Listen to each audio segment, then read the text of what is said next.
Welcome to our Rolemaster Actual play session. Twilight of the Old Order and Ain't No Place for a Hero are two campaigns, currently co-joined, set in the world of Duranarki, the continent of men. The game system used in our game is Rolemaster Classic, with a liberal inclusion of home rules. We hope you enjoy our story, and, as always, may the dice roll in your favor.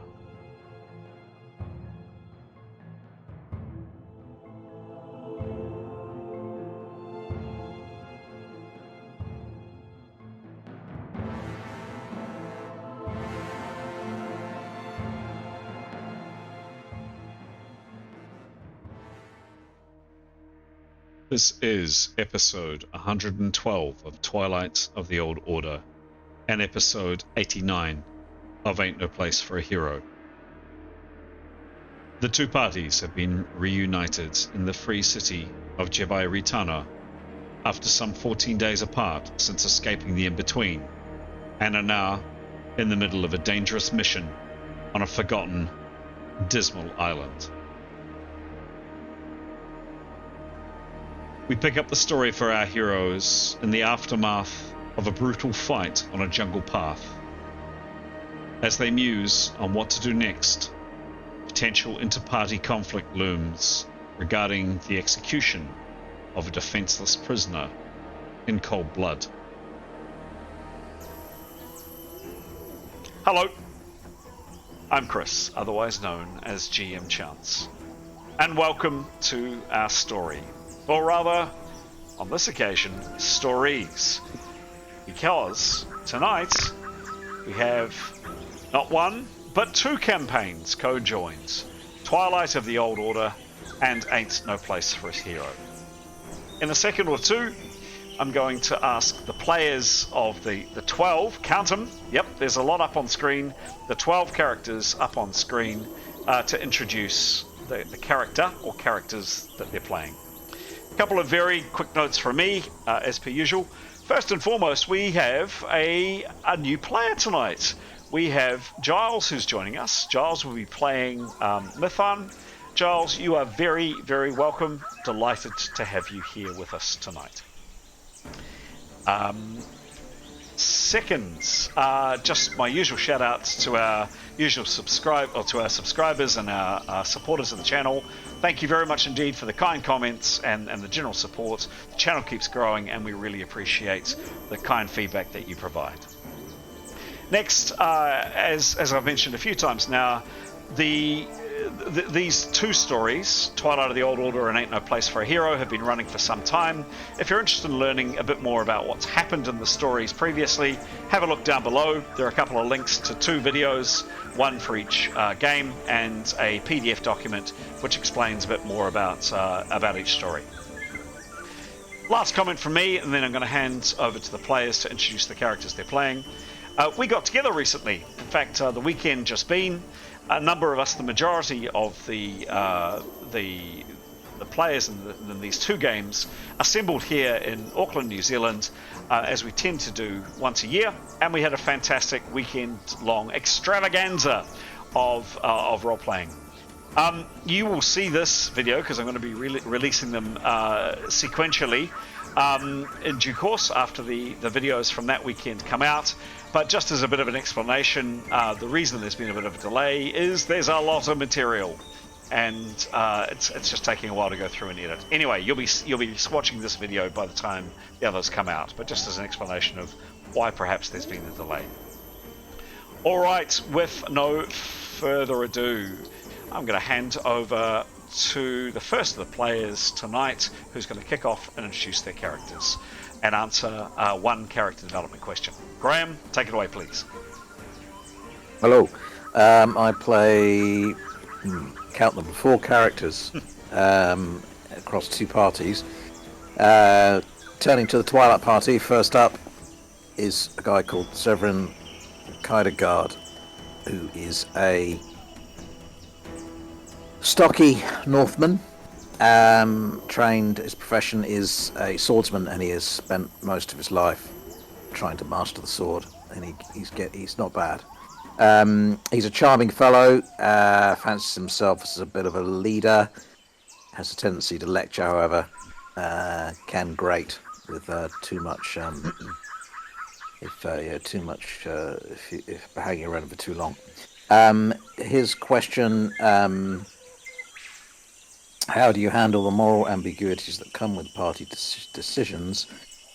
He has to keep reminding himself, I think, when parties done questionable things of the higher purpose. And actually, if you happen to be weighing up the future of the world as they know it, and a small indiscretion here and there, well, it's easy to it's easy to get over it. Put it that way. He's a good guy, Severin, but he's flexible. Second, Tenya, who is an elven hunter. She is from a very wealthy, privileged background, whose family fell from grace, and she has turned to adventuring. And she's not an easy character.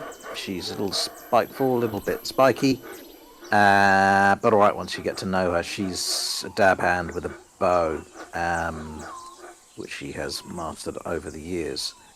In terms of whether she believes there's a traitor in the party, a little, probably a traitor would be too far, but I think she has recently made a discovery about Askell, and that's made her slightly sort of suspicious, and he's not what she thought he was, so she's definitely sort of keeping an eye on him. But no, she doesn't believe he's a traitor, just maybe feels that he's a little more complex than she first thought.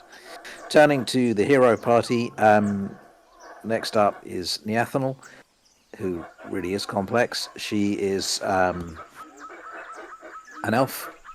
She is something called a magent, which is a mix of fighting skills, sneaky skills, and magic. She is let's say, a religious fundamentalist. She keeps her beliefs pretty close to her chest, but yeah, she has some unsavoury ideas about how to cleanse society, which are best not entered into. If you, as a result, moral ambiguities are really not a problem. Does she believe if there's a traitor in the party? I mean, the hero party have been through a lot. I mean, they've been stuck on a boat and tortured. I mean, they're probably, if there's a traitor, well, I mean, hats off to them. I mean, the only suspect would be any character who's come along subsequently. Demos, she can't really imagine it. He's just not the type. He's very straightforward sort of man, we think. She thinks, certainly no inclination. And Etienne is just too bizarre. I mean, he would make a rubbish spy. I mean, if you were going to send a spy, you wouldn't send him. He sticks out a mile. So probably not. Speaking of Etienne, he's the other character which I play in the hero party. He is something called a genitrist, which is a type of holy paladin. He follows the teachings of Aphrodite, the goddess of love. He is a very flamboyant man. His religious practices sort of get tied up with all forms of artistic expression and excesses. He embraces love in all its forms, and part of his worship includes excess, shall we say, and whatever life has to offer. Although he's had precious opportunity to do so since joining the party, since we've been sent off to some very strange locations. Has he? Well, how would he handle moral ambiguities? Now, he's the bit of a weak link, really. It's all very well being a paladin, but that comes with principles. And so, in terms, he's not a great fit with the hero party. Believes he's been sent here by his goddess to do a job, but doesn't really share a great kind of moral outlook with the rest of the party. And so, yeah, he is a bit of a problem, and he has felt compromised, and he would be vocal if there were issues. I'm guessing the rest of the party are aware of that, tend not to talk to him about some of the more unsavoury things that they are either considering or have done. Or have done very recently, perhaps. Very good. Yes. Thank you very much. Who are you throwing over to, Graham? Shall throw over to Mason. Kia ora, I'm Mason. I play Demos. He's a big, beautiful mixed man with the greatest legs. He joined the party. I think he's been with the party for about a month. Prior to that, he was protecting. He was like a bodyguard type for a princess, and then she went off and got married. So he kind of had nothing to do. So he decided to go look for his sister, who's been missing, and then kind of fell into step with the hero party and has enjoyed his time with them so far. Along with Costas Petrides, too. Oh yes, and then he was working for the Petrides family for a bit, and then fell in with the party because they came and did a gladiator. What is it called? Like a fight. And we got paid. The trial of Ely. That's it. Thank you. That was fun. He enjoyed that. So for him, which party member reminds you of someone from your past? So Keros actually reminds him a lot of both his sister and the princess that he was looking after, which is why he often feels quite close to her and tries to protect her when he can, but he also knows that she has a tendency to go, and she can look after herself perfectly fine. Yeah. On that, I'll pass over to Alex. Oh, thank you, Mason. Kia ora, I'm Alex, and I play Keros. Keros is a young North woman. She is a weather mage, so has a range of very cool and very helpful spells, bowls and walls, and so on. She is very socially minded. She wears a heart on her sleeve. Some would say she's a bit naive. Just really led by a strong moral compass of doing the right thing. And she's accompanied by Victory, the cat, who was rescued a wee while ago. Oh, there she is. And is a very valued member of the party. Yeah, she's also getting pretty strong at her bow because she's had to, because she lost some of her power points. So when they get a bit low, she whips out the bow. So she's learning a new skill, I guess. And she's also kind of learning about life and about love. Well, maybe not love, but, childhood crushes. So she's just a young girl trying to navigate this crazy world. Okay, her question would be, have you ever felt outshone by another party member? I think definitely to start with she did. She wasn't very powerful, and she was still coming to terms with how she felt in the Cloud Club, so she was a bit of an outsider. She's just not quite right, the girl who's just a beat off. The lipstick's not quite right, the clothes aren't quite right, maybe they're secondhand, so she always tried really hard. So definitely coming into a party with real adults who know their stuff. But she has become super powerful, and now she's feeling quite sure of herself because she's been called on to do stuff, and important stuff like ice walls so people can lick them and they don't die of dehydration, and she thinks that's pretty cool. So her confidence is growing. Excellent. And her heart and giggles and her blushes are growing with all these lovely men. Lots of lovely men. Excellent, thank you. Who would you like to hear from? Oh, sorry. I would love to hear from Pete, please. Thank you.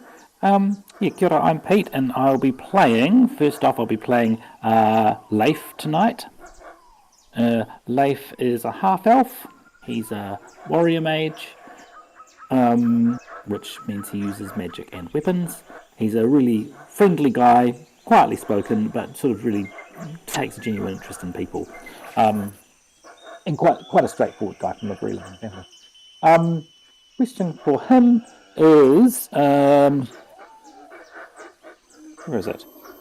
Oh, which party member reminds you of someone from your past? Demos. Demos reminds him of his second oldest brother, Garth. Demos is a sensitive fellow, seems to be straightforward, but he's probably a bit more complex underneath, I suppose. He's quite physical and quite, sort of, I suppose a thoughtful person, but, sort of rough and burly on the outside, but a really, really lovely person. So, yeah, that's who I remember that reminds me of someone from his past. Another character I'll be playing is Nicholas. Nicholas is from the Twilight party. He is a common man. He is a magic user. He's a mentat, which means he uses mentalism spells. He's quiet and studious, and doesn't like to put himself forward, and is quite happy to be sort of protected by the rest of the party. Yeah. Question for him would be: do you believe there's a traitor in the party? Similar to Tanya. He didn't have the same experience as Tanya. Tanya's got more information on him than he does, but he was very interested to hear Askell's opinion on the Mon Men. So this group of very rich, secret society of very rich people who wanted us to murder a poor person just because they're poor, and they believed in the divine right of the rich. And Nicholas is interesting. Askell seemed to know a bit about them and had an opinion about them, so he intends to question Askell about that at some point. Doesn't believe he's a traitor, but just there's more. This is history, and also his history with his very powerful mistress, Denna, that he pulled strings, and strings were certainly pulled in Duranarki. So Nicholas has would like to learn more about Askell. He's obviously got a past. A character I'm not playing tonight, because Giles will be playing her, is Mythan. But I'll be answering Mythan's questions just because I think Giles isn't quite familiar with her as yet. She is a Northwoman. She is a ranger, so she's good, has outdoor skills. She's good with a bow, and she has a small amount of healing skills and a small amount of knowledge of herbs.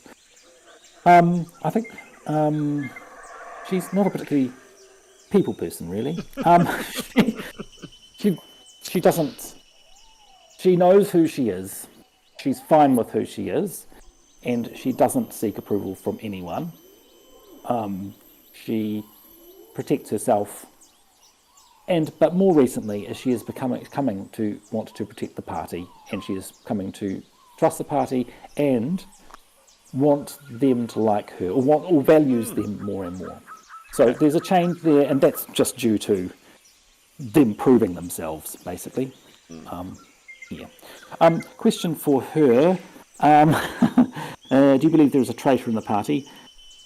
Similar to, I don't know which one of Graham's characters answered, but no, she doesn't believe that there'll be a traitor in the party. But more than that, if she did suspect, so she's very straightforward. She would gather information, and then she would not shy from a confrontation. She would demand to know if she had. She's very straightforward and very honest, but she's not stupid about it. So she'd want to gather information, but then she would confront them when she had enough information. She wouldn't shy from them. You think she would use violence to solve? Oh, absolutely not. No. Okay. Oh, not to get questions. Oh, well, if it came to it, but she would. No, she's not if she felt threatened, then she would want. If that person ended up being a threat, yes, she'd want to take steps. I don't know if it would be violence, but it would be difficult. It could be really bad for her, actually, because she's just started to trust people. Can we please hear from Askell? Right, kia ora everyone. I've lost all my info. I'm playing Askell. He's a tall half-elf warrior mage from the port city of Shabi. And his favourite weapon is his ornate cutlass, and he's got his newly acquired earring, so he's definitely got a bit of a modern-day pirate look going on. Eskel.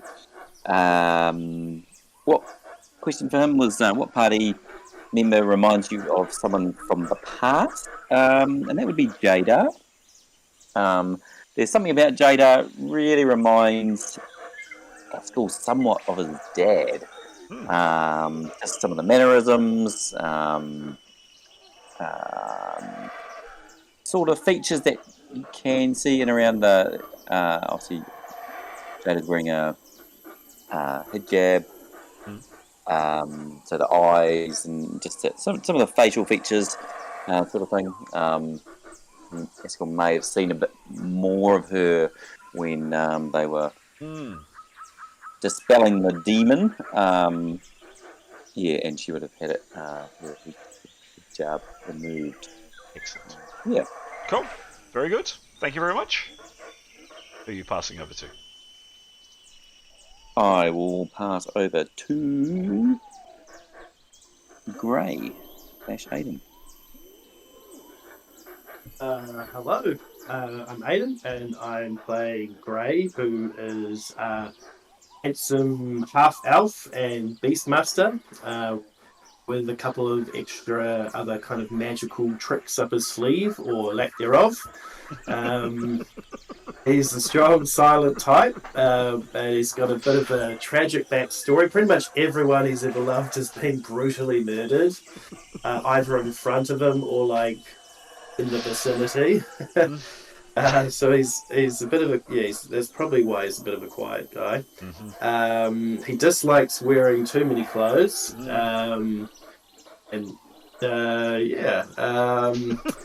I think for his question, I would answer: how would he handle the moral ambiguities that come with the party decisions? To be honest, he probably just wouldn't handle them. When there's like a really difficult moral decision, he kind of just clams up. He goes a bit quiet and internalizes things and just pushes it down and turns it into kidney stones. He'd just clam up and just wouldn't. Go to the woods and deal with it on his own. Chop some trees. Chop some trees down. Take his ponytail around, that kind of thing. Excellent. He's also accompanied by his hawk, Ningwen. Yes. And Wingy. Wingy. The GM, I need to be reminded, of course, but I made an error as part of the weekends that actually Wingy or Ningwen might have spotted something earlier on. So please do remind me over the course of the game. Will do. She's also quite silent, so she needs to speak up a bit more on Wingy. There you go. Yep. Nice one. Thank you. We have one last person yet to introduce themselves. Stara, take it away.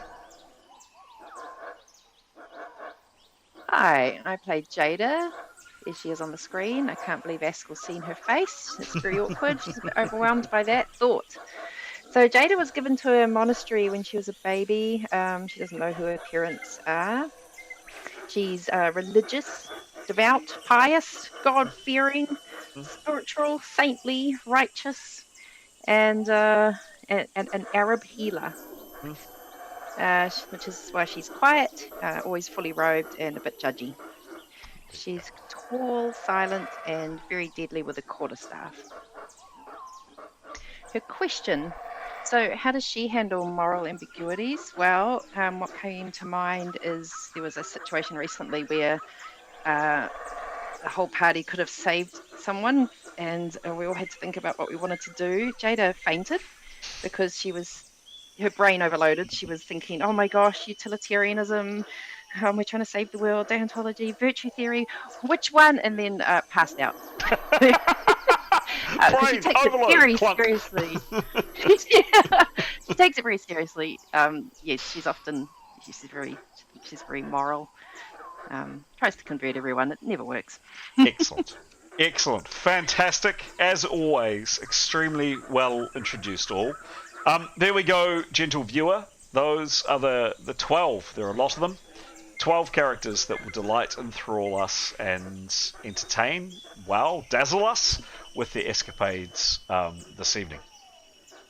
I'd like to hand over, please, to Pete to provide a quick, and I know it's hard, Pete, because a lot happened over the 2 days on the weekend, but if you could provide us a very quick summary, and then we're going to leap into the game, please. Sure thing. So we started the weekend session with both parties having met and in the middle of a meeting with the Mon Men. The Mon Men being a very rich secret organisation that's opposed to TCOS, basically, which is the Turang Committee of State Security, I believe. So the Turang is the basically communist nation, I assume, that's wanting to remove magic, other races, and most importantly, the rich people from the world. Basically, they want everything to be even, basically, and fair. So, of course, these Mon Men people are very opposed to them. They tasked us with a testing mission to see if they were going to, resource us and invest in us as our parties to help us accomplish our missions to try and stop the TCOS plans to to destroy the old order, to bring this revolution around.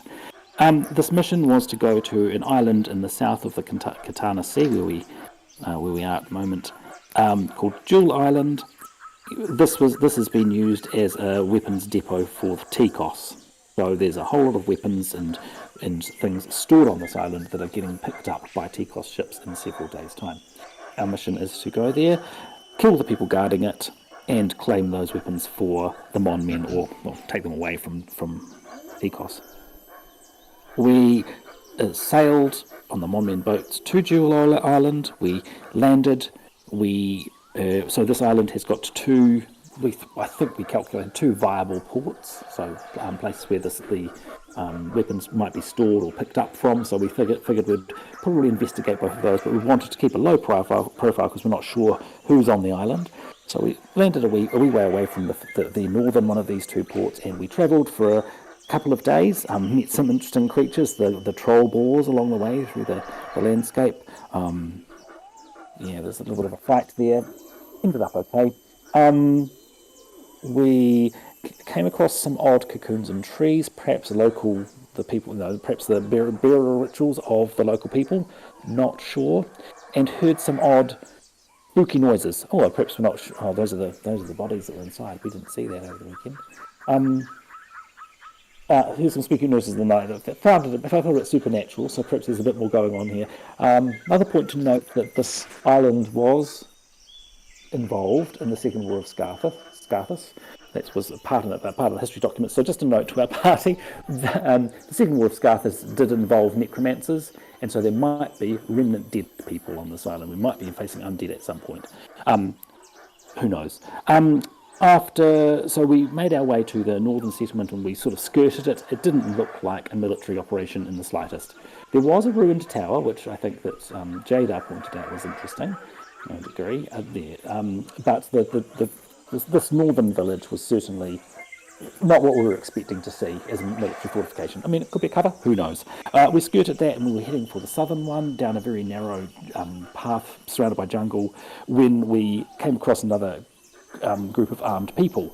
A fight ensued, and it sort of was revealed that these people were from the Rolemaster Church, who really have it in for the hero party, as they are under the misconception that we want to try to kill one of their religious figures. We do not want to do anything of the sort, but they've got that into their heads.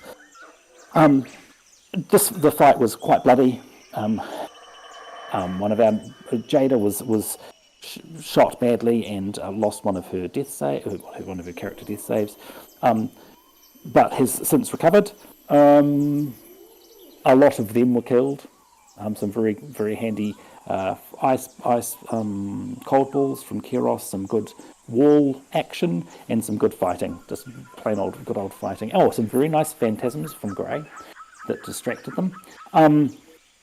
The fight ended when this fellow on screen, thank you, Chris, approached, and we figured he seems like some sort of a cleric because they'd had some magic use.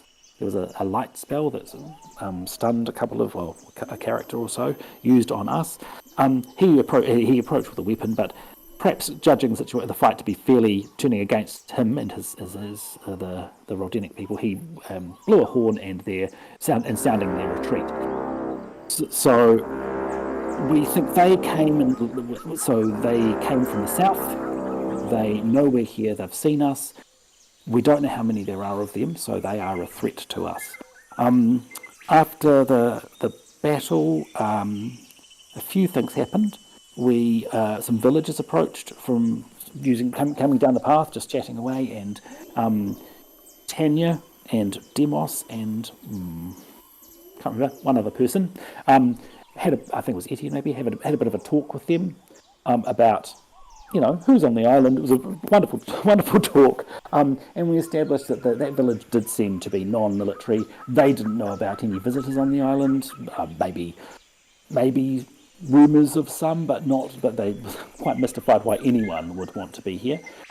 Quite taken aback at what we were doing there.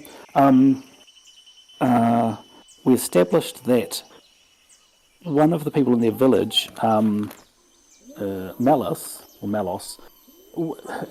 shares the same name as the information we've got as the bandit or the leader of the troops protecting the weapons on this island. So we were very interested in that, and I think Neathana was dispatched herself to follow these villagers when they were shooed back to their village after being paid off with some very nice knives. They've gone back to their village, and Neathana was following them to find out or do a bit of investigating. The other thing that happened after the battle was there was one survivor of the soldiers that attacked us. He was very badly wounded, but sort of a lost case, I'm sure. And Severin went about and asking him for information. They thought we were T-Costs agents. Okay. Severin disabused him of that and pointed out that actually we were, and it turns out we noticed the same map that we had been given by the Mon Men and the same signalling device that we'd been given by the Mon Men in the bag of one of their party members.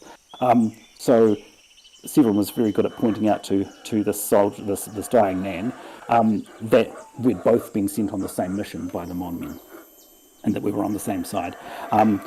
He wanted to get further information out of him. I can't recall all of it. Basically just the history of where they got their mission from. I think we finished with Anne and Askell deciding together that he was a threat. If we were to let him go, he would go back to the rest of his colleagues. And he was dying anyway, I'm sure of it.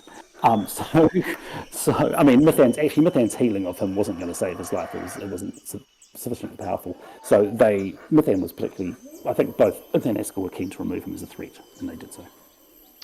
Well done, Pete. That was a lot to go through. Fantastic. Bravo. Anybody else, any qualifying questions, anything you need to touch on? Nope. Okay. If we're ready, at very long last, it's taken a while due to some technical issues.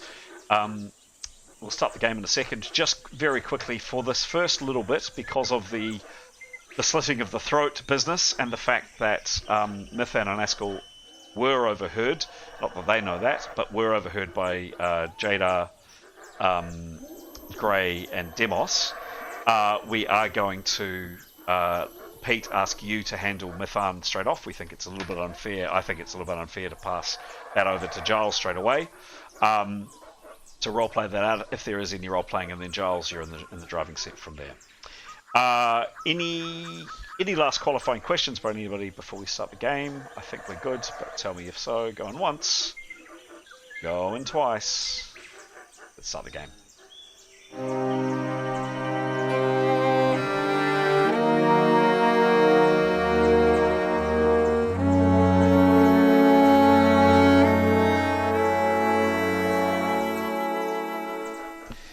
So yes, indeed, you are in the middle of the jungle, on this jungle path. You can hear the sounds of the monkeys and the birds in the background. They've now started up again after the screaming and the bloodshed and the ice bolt exploding has ceased, and the forest has returned to some degree of normality. So after that happens, Neathanol and Tanya, you along with Demos and Etienne, everybody rejoins the group. You're all on the forest path, and just in time, Severin, you've been off interrogating this person. You've come back to the assembled group some 15-20 foot away. There's been general cleanup. You've collected gear, which was discussed last time. You've dragged bodies off into the undergrowth. And then, all of a sudden, both Jadar, Gray, and Demos hear this strange kind of gurgling sounds. It sounds horribly like a death rattle coming from the bushes about 15 foot away, in the direction where both Askell and Mithan went to. Any of those three characters kick it off. What do you do, if anything? Oh yeah, guys, I think I hear a war crime. Anyone else hear that war crime? Sounds like someone just killed the prisoner of war. Yeah, Gray is going to pretend that he doesn't hear anything and is just going to go inspect some trees while fighting the urge to vomit. Okay, noted. Demos? So, did Demos know it was Mithan up there? So Demos and some of the others who were down chatting to the villagers, and Demos, you know this, that Tanya actually trotted off down, Tanya and I think Neathanol trotted off down the path after the two villagers, and you and Etienne just kind of stood around for a bit, keeping on watch. Neathanol and Tanya came back shortly afterwards, and then the four of you went, and then actually Tanya escorted the two villagers around the murder scene, let's call it that, the site of the combat. So you've just come, you and the others have rejoined the group. Are you aware that it was Askell and Mithan? Yeah, let's say that you saw Askell and Mithan head off into the undergrowth, and then you've heard certainly a strange kind of noise. I mean, it could be something totally different, of course, but it did sound weird. I think Demos, he'd probably just wait for Mithan to come back and then just very quietly ask her, like, I think I heard this thing, but what happened? All right. Thank you. So, Jada, you're saying you've heard a war crime. Are you acting on that? Are you doing anything else? Gray's looking at trees. Demos is waiting. Anybody else doing anything? I think I'll go over there and just say, please explain what's going on. Why has this happened? Did we need to do this? This is not morally right. Okay, so Askell and Mithan, you're literally just kind of putting the body down. I think Mithan, you cut his throat, and Askell, you stabbed him through the eye or thereabouts. And suddenly Jada has pushed her way through the undergrowth, and she said exactly that to you. What do you do? Mithan would be happy to answer. Or did you want to, Askell? Well, Askell was going to do something first, as putting the body down. He would have slipped his hand into his pocket or his jerkin and placed his hand on something inside his shirt or pocket, and then just semi-quietly just say, "Mistress, I remain true," and then carry on like nothing happened. Excellent, very good. Think, well, that's twice in a month, and yeah, hope she's happy. Does Mithan notice? Give me a perception roll, Pete. We're going to make this perception roll in the open. Oh, 75. 75. What's your bonus? 83. Fair to say, yeah. Mithan, you both see and hear that. She's not fazed by that at all. She would simply raise an eyebrow and just not comment, just look and go. So it's just a raise an eyebrow. I mean, she's not meaning anything by it. She just, But to Jada, she would say, well, I applied my cold frostbite healing spells to him. They could not heal his wounds. In my opinion, it's better that he is dead. He was suffering. It's better that he is dead. Did you do it fast? Yeah. Did you say you were going to count to 1, but then stab him on the 2? So Yep. it's Well, not even expecting it. She doesn't. She does. She would just say, "I don't believe in making people suffer, making anyone suffer. No one." Yeah. Okay. So, no, yeah, absolutely. She does not believe that. All right. And then she would look at Jada, raise an eyebrow. It's like, finished. and then yeah. and then if there's no more response, she'd just walk off. I'm still rattled from the other day. Just getting a bit paranoid. All right. Demos, you see Mithan rejoin. Say or do anything? If he heard the explanation that Mithan gave Jada, he'd nod. Okay. And he'd accept that. He said, he wouldn't say anything. He'd just sort of nod. All right. Any other discussion or any other comment or interaction regarding what just happened?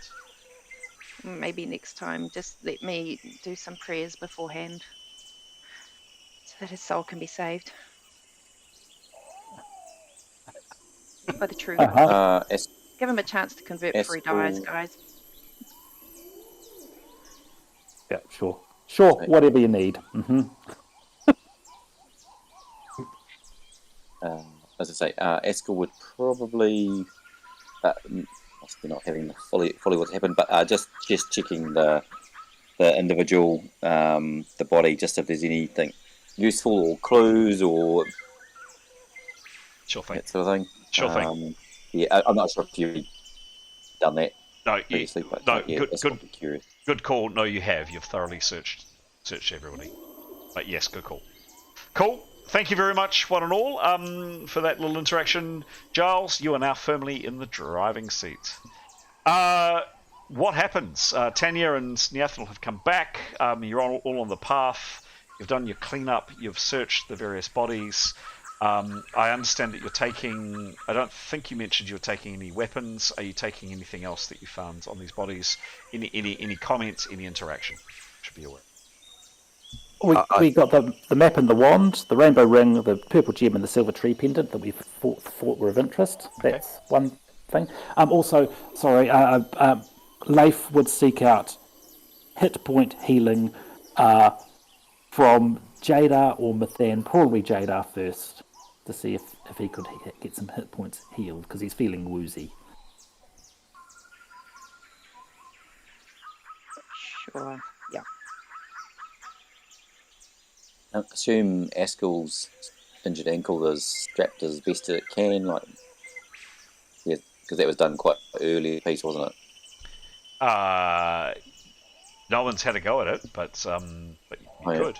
In that case, similar, he'd talk to Jada just to see he's on a bit of a negative to actions, but just get a bit of strapping, whatever, from first aid or second aid. Yep. Whatever. First aid's the one to go. Sure. Okay. Jada, what are you doing, please, in terms of fixing people up? Yep, I love it when you guys ask for exactly what you need. So how many hit points? Are we doing 1 to 10 or 5 to 50? He is at 64 out of... 5 to 50 is the answer. 64. He's 64 out of 140. I'll prepare. Do you want me to prepare or just try my luck? We've got time to prepare, Chris. Okay, It's I'll safe to say prepare. out of round. Is that... Sure. Prepare for that one, and I'll do first aid on Eskel. Okay, you want to roll the spell first, please? Yes. Only a 1 or a 2 is a failure. 55. Spell successful. Yay. Yay! How many hits do you heal him?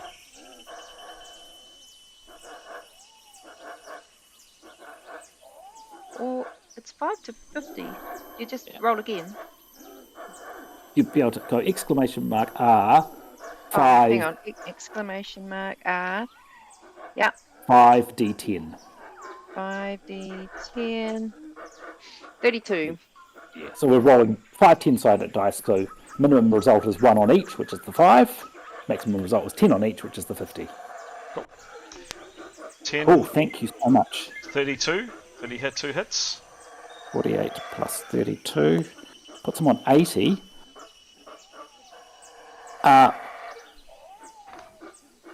He would really like some more healing if that's possible from. I've actually got him on Jada. 96, Pete. He was on 64 with 32. Oh, sorry, he was. 32. He's on 96. You're feeling much less woozy, Leif. You're actually feeling You're feeling a lot better. Not cured, but definitely better. Perhaps while Jada's strapping Askell, he could go to Mithan for some healing. Sure. Can I ask, would Keros know hit points have been handed out? I don't know. It's. I mean, these are hit points are described in the game as a shock, bleeding, trauma on the body. How would a character express that? Probably as Pete did, just saying, "Hey, I'm not feeling very good. I'm feeling woozy, or I'm feeling weak, or something." So, I guess if you heard that, you'd probably have an indication that yes, you'd be aware. Yes. Oh, because Keros isn't feeling 100%. Just saying. Like half. She's feeling half herself. If that's at all helpful. There we go. Well, let's continue in the order that we were discussing. So, an attempt to try to strap up Askell. So first aid. I've got first aid. It's plus 92. So I roll for this. Yes, please. There you go. 20 plus 90. And I am desperately trying to find my.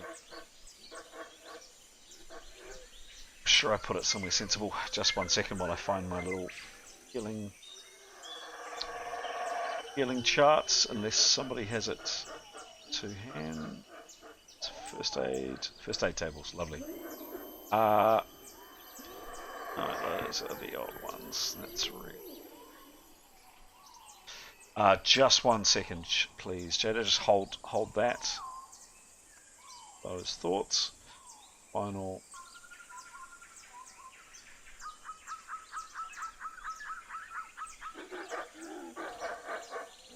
Just going.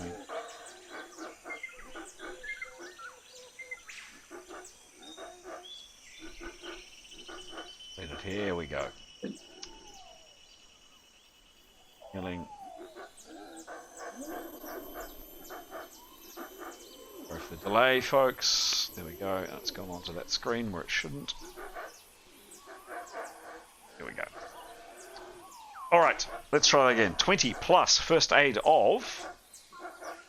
92. God, she's good. 112. So How about that?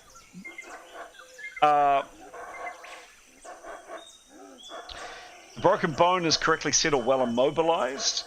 Not a broken bone. Patient takes 3 hits of the bone is finally set but looks relieved. If the wound has a penalty... oops, a sec. Two bones. Oh, relieving penalties. Wrong one.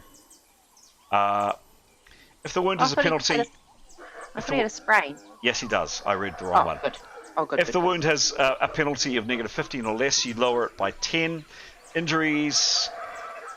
So yeah, look, you are successful, Jada. You bend down, you take your time, you look over the injury that Askell has,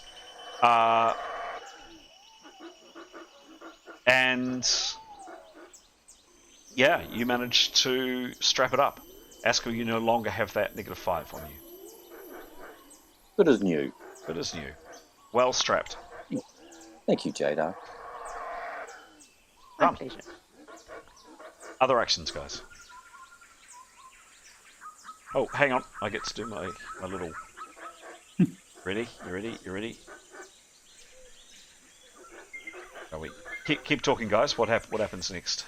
Oh, sorry I don't mean to just dwell on healing, but Leif would also seek strapping or assistance for his -10, and he would also ask Mithan for a healing spell if possible, just to top him up the last few hit points, if that's possible. Can I just check? There's no time pressure at the moment other than the broad time pressure, is there? Correct. Right, so we want to heal each other as much as we can, so Mithan's totally into that. Cool. What do you do? So correct me if I'm wrong here, but I think we'd go for Healing 3, which is a level 4 spell.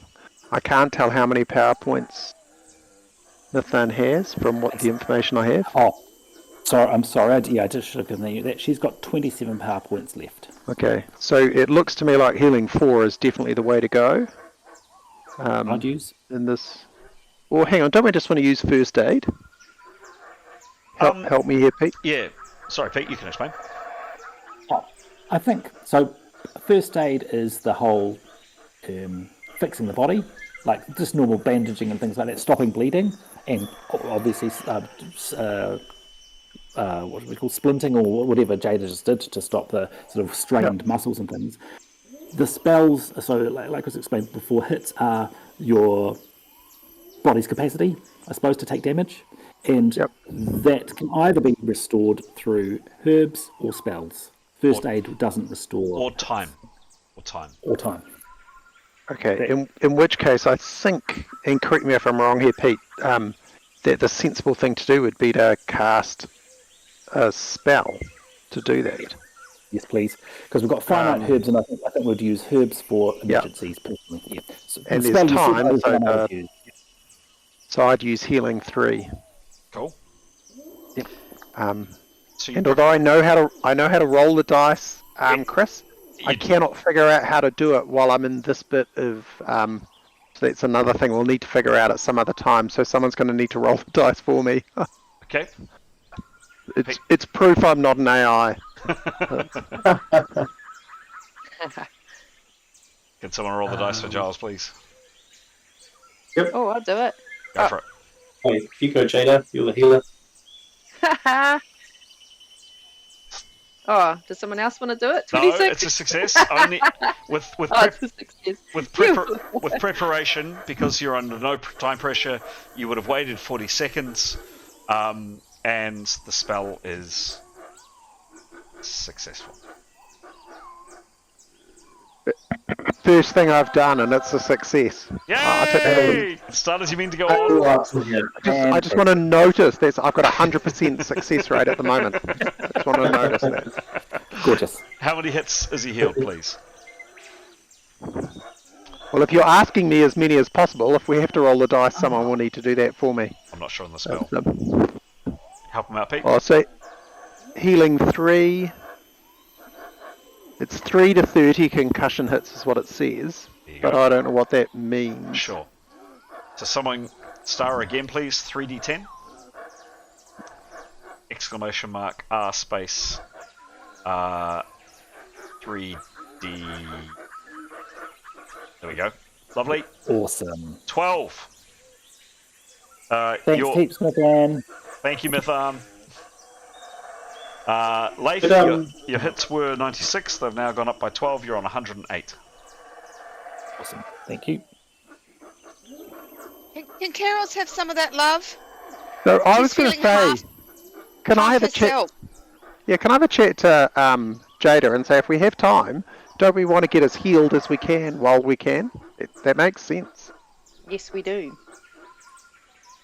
So who's next? Carrios. Me. All right. What are you after? Hit points. I'm after like 18 hit points. 18. Shall we do the level 5 one and see what happens? Level 7. Healing 5. Go for it. Let's get the dice ready. Yay! What was the roll? Comes. It's 35. Spell successful. And then it's a. Is it a 1? Is it a 5? 5 next. 1d5 next. I'm not sure what the spell is. Healing 5 heals 5 to 50 hits. Sure. So 5d10. 5d10, that's what I was trying to say. And that is 20. 20. Keros, you're feeling quite dramatically better. You're on 43 hits. No, you're not. You're on 41 hits because you're on your maximum.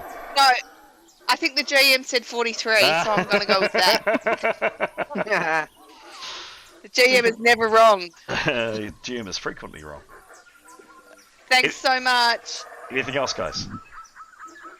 Could Gray get on there too on some more hit points? I think he's on 96.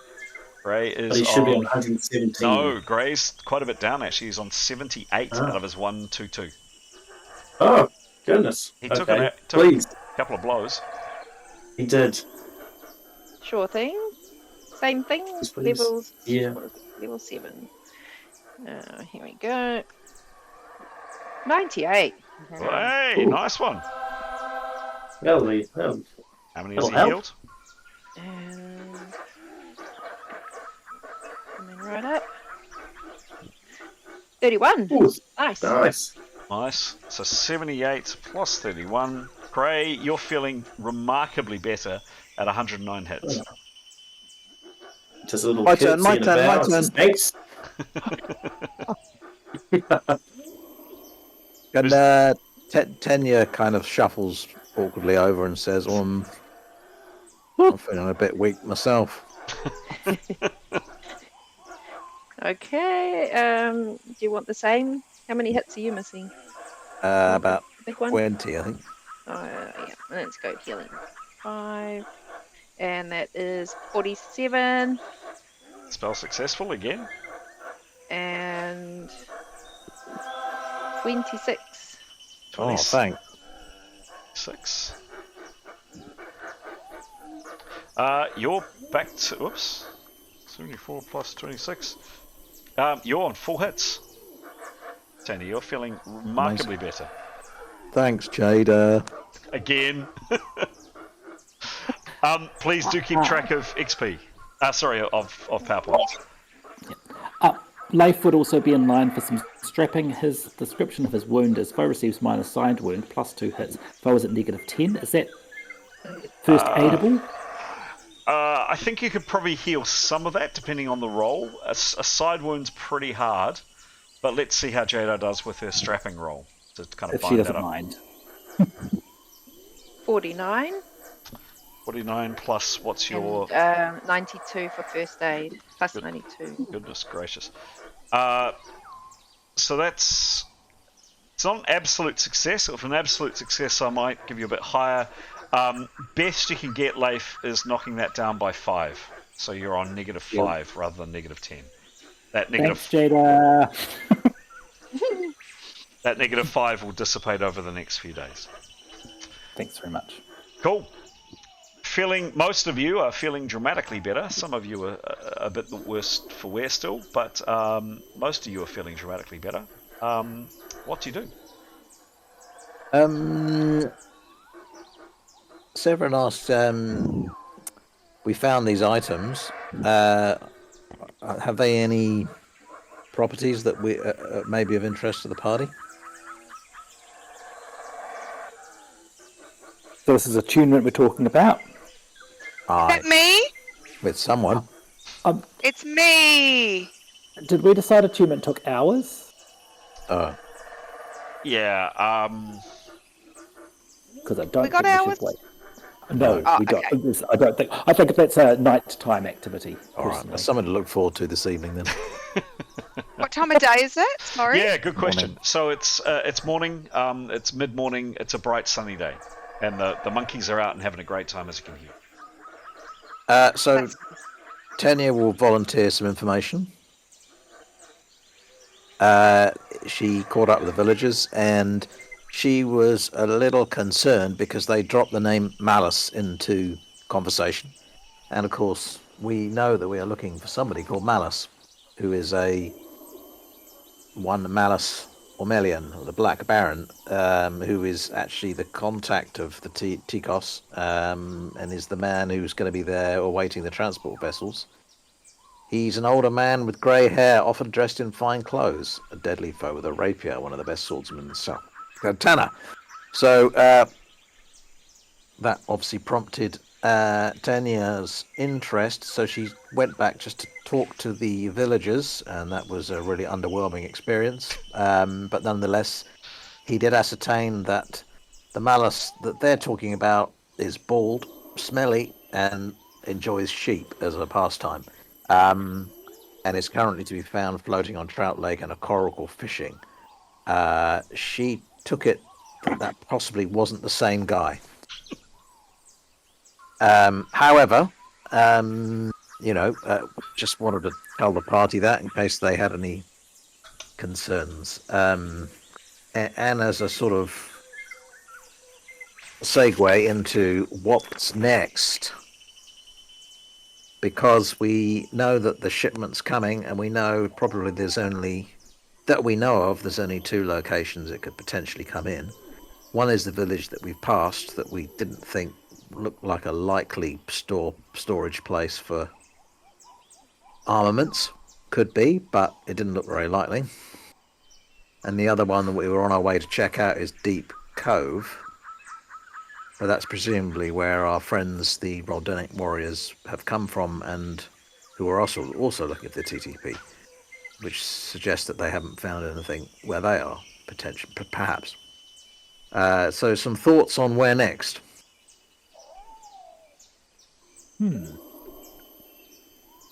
Could the northern village be cover?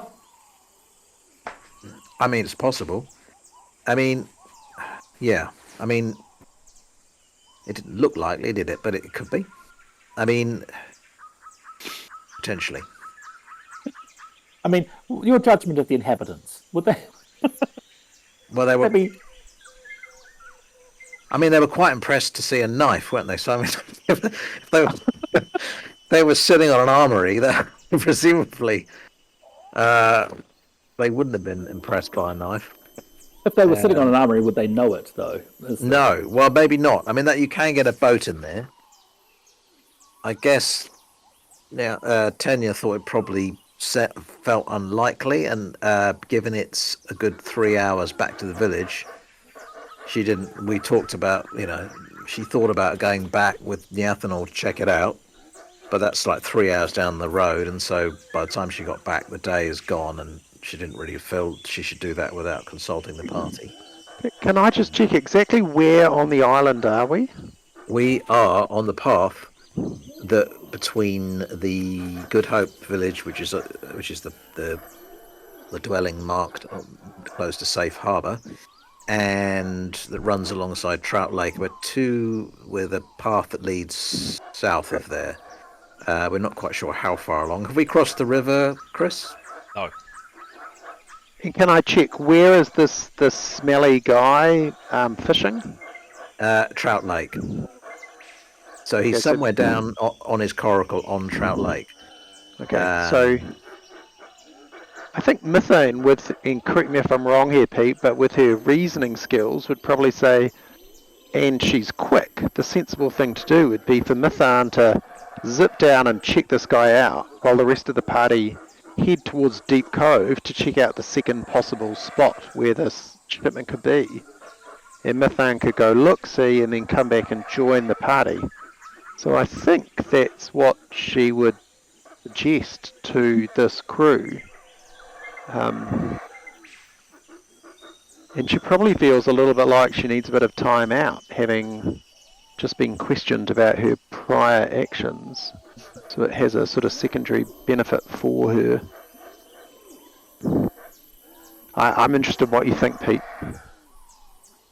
Yep, that sounds like something that she would be willing to do. She is an outdoors type. Yep. She has not got the same level of stealth as Nyathanol. So there could be a conversation they could have together, but I think the reason is sound for what would motivate her, definitely. Well, I mean, if Mithane wants company, either Tenya or Nyathanol would consider it. I mean, Tenya's a bit dubious from the description. It would, unless we've got very bad intel. But it's possible. But then again, the other question is, do we want to split the party, and where actually are the other party going, and what do we actually hope to achieve? And if we're going to Deep Cove, we know there's likely to be, there's going to be another possibly the remains of the Roldenic people, 2 magic users, more armed soldiers. Are we going to? Is our intention to take them on? If so, are we going to go in the afternoon or at night? Or are we just going to go there to observe?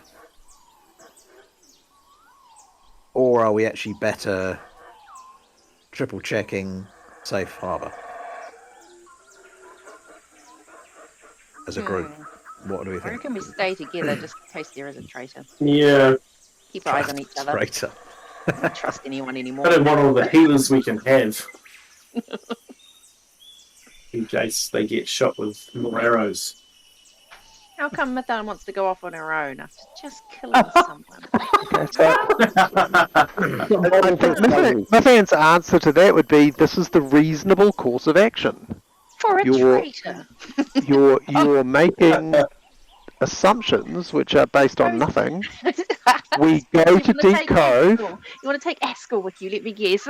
I'm happy to take whoever the party chooses, but it makes sense to check out a possible lead on the way to Deep Cove, and we don't need to all do that. So most can go on the path. Okay, why so But, you know, defensive? it's a reasonable course of action. Why so accusatory? Oh, okay, sure. I'm going back to quiet. I think maybe you're the traitor, Jada. Okay, let's move along now with the plan. Although, if we're going to ascertain whether... we're looking for an arms dump, right? So, if Mithan wanted to go and chat to our friend, the fisherman, the smelly man, likewise, she could turn herself invisible and go into the village itself and just see what she can find, and that's another course of action. See if there is anything in the tower. How does she turn herself invisible? Magic. I don't think she's got that spell, but others do. Yeah, I don't think she can. Oh, I meant the ethanol could. That's what I'm saying. While you go, if you want to check out the Trout Lake, speak to the chap, she could go on and suss out the village itself and just actually cross that one off as a possibility. It has a wharf. It's very small. But, it's possible to be a hell of a cover. But, we could at least cross that one off our list and then sleep somewhere for the night and go to Deep Cove the next day. Okay. Right about now, all of you, let's say the majority of you, are aware of distant but quite a loud sound of a branch breaking off in the jungle on your right-hand side. Something heavy has broken a branch. Which direction is that? That is, good point. That is slightly down the direction of Deep Cove from you, on the right-hand side. So away, in the direction you were travelling.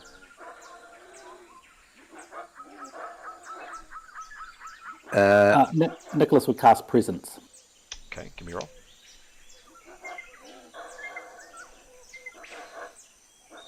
Uh, 28. 28. Is he prepping? Or is he just It's instantaneous. Sure. What's the range, Pete? 70 foot.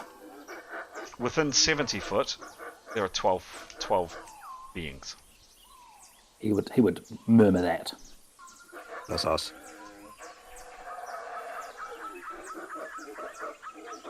Right. Well, we either move out the way or we take cover and discover what it is. How did they know we were here again? Well, it may not be. It could be something Because else. we moved. Okay, okay. Are our fences still up? You'd said you'd demolished them last time, so it'd probably take some work, but there were quite a few of you, and it wouldn't have taken long to search the bodies, so I would say bashing and beating down Yeah, most of the wood walls are gone. Oh, we could dispel them. Can you? Because they're Yeah, permanent. because they're not permanent. They're not permanent. Ah, They're that's 10 right. Minutes, 10, That's right. 10 minutes per level. That's right. That's right. So they either would have dispersed or we could dispel, right? Thank you. I thought the wood walls were permanent. Okay, cool. There you go. There's the answer. So they're gone. So there's I not. think we should move, and I think Nathaniel or sneaky people can go and investigate, but I think the rest of us should move north. All go. Okay, well, let's go then. Quietly. Ideally. Maybe Do we want to crouching. do any? So, do we want to do any flying action? Because that could be a quicker way to get around. Any what, No, sorry? there's lots of archers around. Yeah. Can't That's even how most of stand. us could take it out. So, Can't even stand up without getting killed. yeah, I'd suggest crouching. Rolling just- along the ground. Yeah. Let's get out of here. Yeah. I think we My should get out of bag's here. staying in the middle with Carios. How far is the Covered edge in of the cotton wool. jungle? How far north is the edge of the jungle? About 3 hours. Oh, so right near the village? Yes. And right about now, closer, either side of the track, to the north, either side, so two distinct noises. One is another broken branch, and then the second is the sound of steel on steel. All right, well, we should probably take defensive positions. Yep. Or we'd run and reassemble. Let's run. Okay, let's go and run. Shall we do that? Can I just check, Chris? According to the map, we must be pretty close to Trout Lake, right? Mm-hmm. So we could take a defensive position with Trout Lake at our back, and then Yep. we can all face forward unless someone's in the water. Is that close? Yeah, you've caught glimpses of it. You haven't seen it for a little bit of time, but you've caught glimpses of it as you've walked along. So yes, yeah, you're pretty damn sure that to your left is the water. Well, I suggest we get to a narrower point if we're going to do that rather than... Let's just go, shall we? So Yeah. lots of noise to the north, back towards Good Hope. One slight crack of a log down to the south. Let's go. South? Yep. Yep, vamos. Okay. Any oh, no, okay, you head south. Unless Like crouchy. South, I thought... Hang on, where are we going? We're going back to the village, aren't we? Is that the plan? there was definitely more noise to the north, just as a heads up. Oh, I see. But Well, it's up to you guys where you go. No, okay, all right. We have noises to the north on the path, a little noise to the south on the path. If we go east in Bush Bash, we end up with Trout Lake at our back, and then we only have two directions to cover. All right, let's do it then. Yeah. We need to stick together though. Okay. Which way are we going? East. East. North. East. East to the Trout Lake. Okay. Let's go. Smash, crash, bash, forcing your way through the jungle, and sticking together as much as you can. You're all making a lot of noise. It's almost impossible. Hang on. So, Chris, can I just stop you for a second? Mhm. I don't know if I'm allowed to do this, but I think Mithan has the capacity to cast a path mastery spell of some description, which would allow us to find any visual image of a path somewhere, which should allow us to do this with a lot more quiet. Sure, you can cast a spell. Is that? Go for it. Do you think Mithan would do that, Pete? I think that it feels like the enemies are so close, tactically. Yeah, she loves to use those spells. I think that my read of the situation is that the enemies that people are on us too closely. That I don't know that finding another path is going to be of any use to us. Okay, Does that make sense? helpful. Yeah, we just we've got to go now is what we're going yeah. with here. Okay, yeah, let's do it. Yep, You're cool though. makes good sense. forget that. I just wanted to check it out. Let's just go. Okay. All right. You force your way through the undergrowth. It's up on screen are some images. It's thick, densely packed jungle. It's hard. It's there are some patches, of course, where it isn't quite as thick as others, and you can move a little bit more quietly. You're doing your best to move quietly, but speed is the optimum. And yes, you make it within maybe 10, maybe 15 minutes of pushing your way down. You find yourself on the shores of this very muddy brown, pretty uninviting body of water. It's quite large. You've caught glimpses of it as you've walked along through the course of the morning. The defensive options aren't amazing. It's just one long kind of muddy bank. You find yourselves a couple of decent-sized trees that you can kind of protect yourselves a bit on the right, and you set up defensive positions as much as you can. Bows readied, arrows on the string, I'm assuming. The gap, by the way, between the forest edge and where you are is very narrow. There's really not much to it. It's basically a matter of 5 or 10 foot, and then you're kind of on this muddy bank on the shores of the lake. Swords are out, shields are up. You're ready for combat. Could we not run along the lake and take up a defensive position further along? Because obviously we made a lot of noise getting there.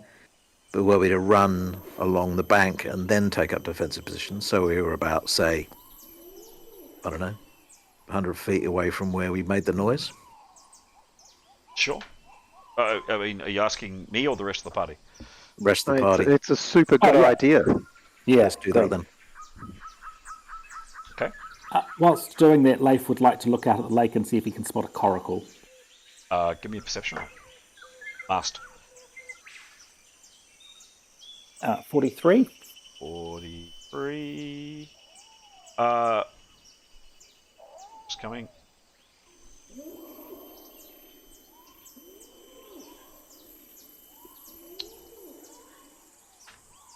$43.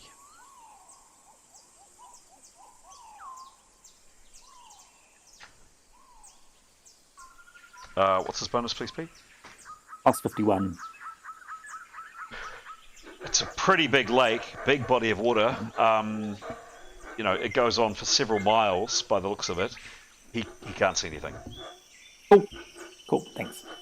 The rest of you guys? Well, I think take up defensive positions in a group together where we can support each other, where we're not too strung out, but we have room to fight, and where we can realistically, if we need to set up positions that we can fight in a wide arc, I suppose, if need be. Mm-hmm. And Etienne certainly would be keen for everyone to stay within 20 feet of each other, and he will then start preparing. Okay. So you go down about 100 foot, is that right? And then, yeah. Okay, you kind of squelch your way along. I mean, you are now, you've been reasonably clean and tidy throughout. Oh, maybe not.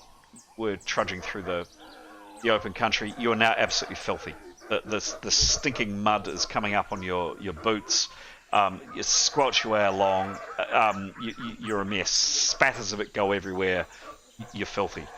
You go another 100 foot along. Slightly better position. A few more rocks that you position yourselves around. You form as Etienne's described, and you wait. And perceive. Sure. Give me 3 characters. Give me... Actually, GM will do some quick rolling. Speed things along. I can give you the top sections of the party if it's helpful. Yeah, that'd be good. They're actually the ones on the watch. Oh, yes, I've got that. Yeah, got it. Yeah. Just conscious for people that haven't said much, just making sure Jadar, anything Askel's doing, anything Demos is doing, or Keros is doing, or Grey is doing. Anything else I should be aware of? Right. Definitely getting like shields. Yep. And yeah, getting into a defensive kind of position close to the other crew. And yeah, just perceiving and sniffing around. Okay. Cool. So Nicholas would cast presence again and hold it, okay. if that's possible. Yep. I don't know. Can he hold it?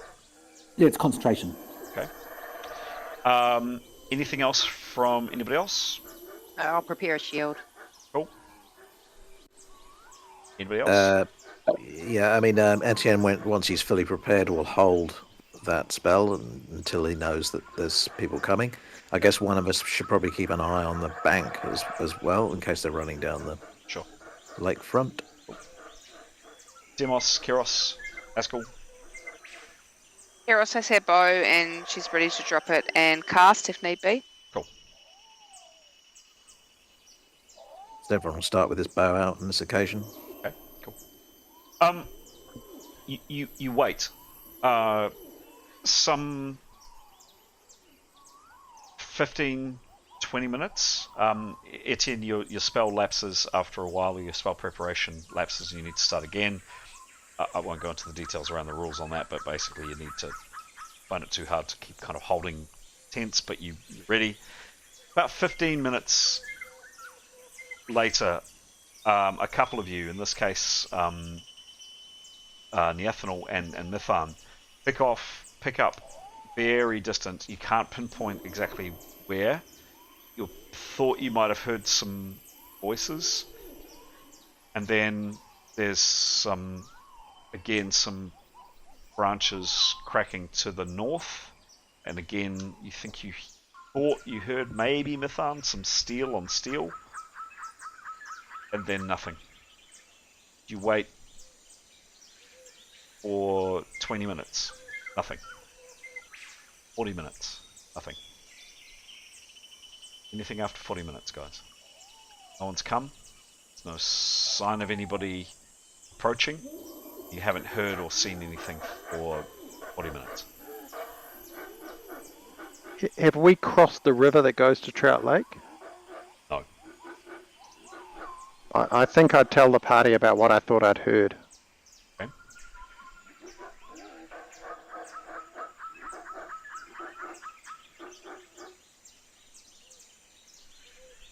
Oh. What do you do? Well, fundamentally, we've got to decide whether we're going to Good Hope or the Cove.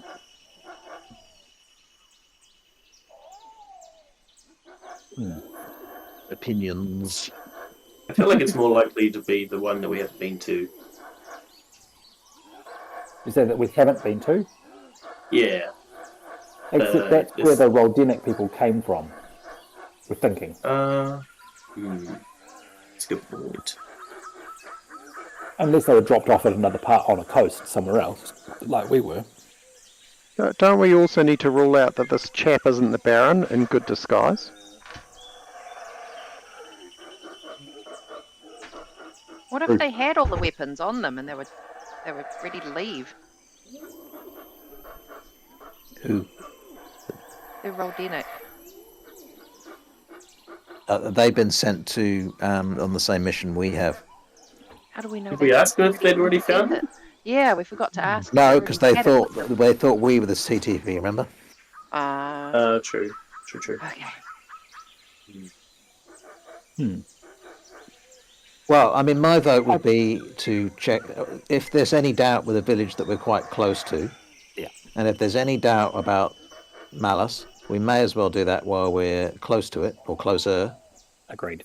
Rather than traipsing all over the deep cove and then coming all the way back down and back again. Yeah. And I suppose also the problem with trying to catch him in the lake is that he's probably out in the lake, I suppose, now I think about it. Yeah. I wonder if we want to skirt the rest of this lake. Well, we could walk down the bank, couldn't we? There's a looks to be some sort of culvert or whatever you call it, a connection between Trout Lake and Safe Harbour. You know, Maybe. we could walk down this. I know it's going to make us muddy, but we're muddy anyway. We can always wash in the lake. It's hot. We could go down the side of the lake. We may even find a good place to hold out while a kind of stealthy mission goes ahead, and then make our approach to the village and just rule it out for good. Oh, so back up this side of the lake. Yep. Yeah, and the other place that we haven't, that we may or may not. Chris, am I right in thinking we did see a light on top of Crow Hill? No. Didn't. Okay. Nope. I mean, that is I thought we saw a flash. One person thought they saw a flash over Oh, there. sorry. Yes. Yeah, beg my pardon. Yes. When you'd come down from the Trobors. Yes, you did think you saw something from over there. You did. Beg my pardon. So that might be another place to check out too. So do you reckon we send someone ahead, someone that can be invisible and fly? Well, I mean, I think what if we sent some stealthy people to the village? Maybe Nyath will go actually inside, invisible, and some other stealthy people look on from a distance, and then while someone's doing that, could Ningwin go up to Crow's Hill? Yeah, she definitely could. And, 2 squawks for there's people up there, 1 squawk Yeah. for there isn't, or something like that. Oh, a squawk for how many people are there? I'm not sure she can count, but we can try. Also, if we're going up the side of the lake, we might meet the smelly guy, and sort of, if we look friendly enough, we could hail him over and see if we could have a conversation with him. We probably look a bit more like him now, so That's true. a bit easier. Yeah, the mud. Apart from all the metalwork, but yeah. What Nicholas would just also offer that he has got a detect illusion spell that he would use if he gets within 100 foot of him, the person we think is Malice, he can do a detect illusion. So in case he's got some sort of magic to make him look different from the described appearance, Nicholas is In fact, the whole village could be an illusion, couldn't it? That's a good point. We can't Very trust elaborate. this map either. This map might not be that accurate. Well, it's out of date. Do the healers stay and hide, or do we need to go with you and just in case? What do we do? I think we move together, huh? Okay. How's that plan sound? We work our way north up the side of the lake with a view to stopping somewhere for the night eventually, and then stealthy missions to the village. Yeah, I mean, I think we'll get to the village. I mean, obviously the doors are shut at night, so it would be good to snoop around in there while it was still daylight. Yep. Cool. Does that sound okay to everyone? Yep. Yep, all good. Yeah. Off we go. What could possibly go wrong? Let's go. All right. Okay. Heading down the lake. You walk your way down the shore. You're constantly looking at any possible sight or sound or of anything. You all have this just unpleasant feeling that you can't put your finger on it, but you just think you're being watched. It feels like you're being watched. The hairs on the back of your neck stand up. There's something out in that jungle, and whatever it is, it's not friendly. Can we see Crow Hill from here? You can see some hills across the lake. Oh, no, the big one off, that's marked on the map. You can see some hills across the lake. Some of them are big. Oh, no, then. Okay. Yep. You walk your way down. The pace is slow. So you made really good time on the forest path, or the jungle path, I should say. This is really slow going. It's muddy. It's slippery. You have to cross over logs that have come down. Sometimes you've got to back up into the jungle because basically it goes into kind of mangrove swamps. So you make very, very slow progress. Probably early afternoon, so very, very slow. You're coming back up to where you can see the end of the lake. You saw it when you first started on your journey this morning.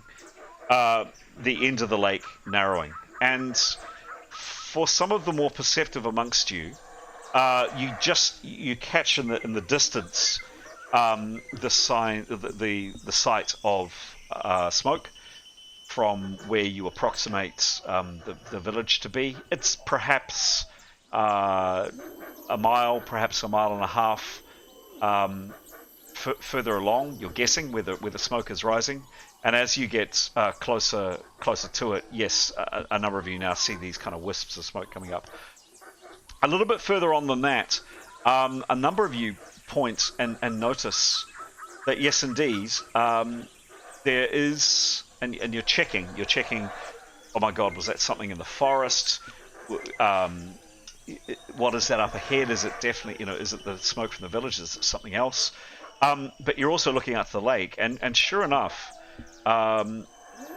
getting a bit closer to where the smoke's coming from, you see a small round boat. It's relatively close to the shore, maybe only 200-300 foot away from the shore, and there's definitely one figure in it. At this distance, you can't be sure of more than that.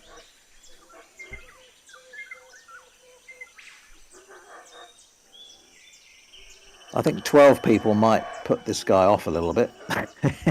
Heavily armed people. Yeah.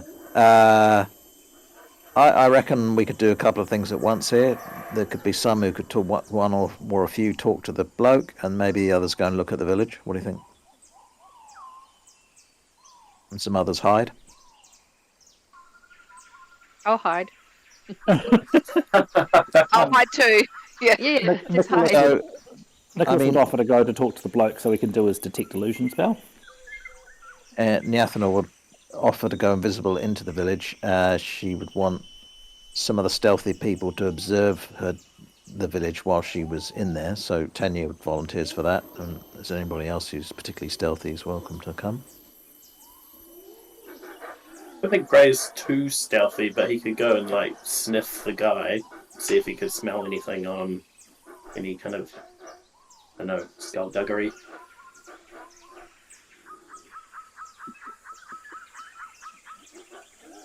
Mithan, Askell, Demos? Sorry, I can't tell how stealthy Mithan is. It's pretty good. Stalk and hide is the skill.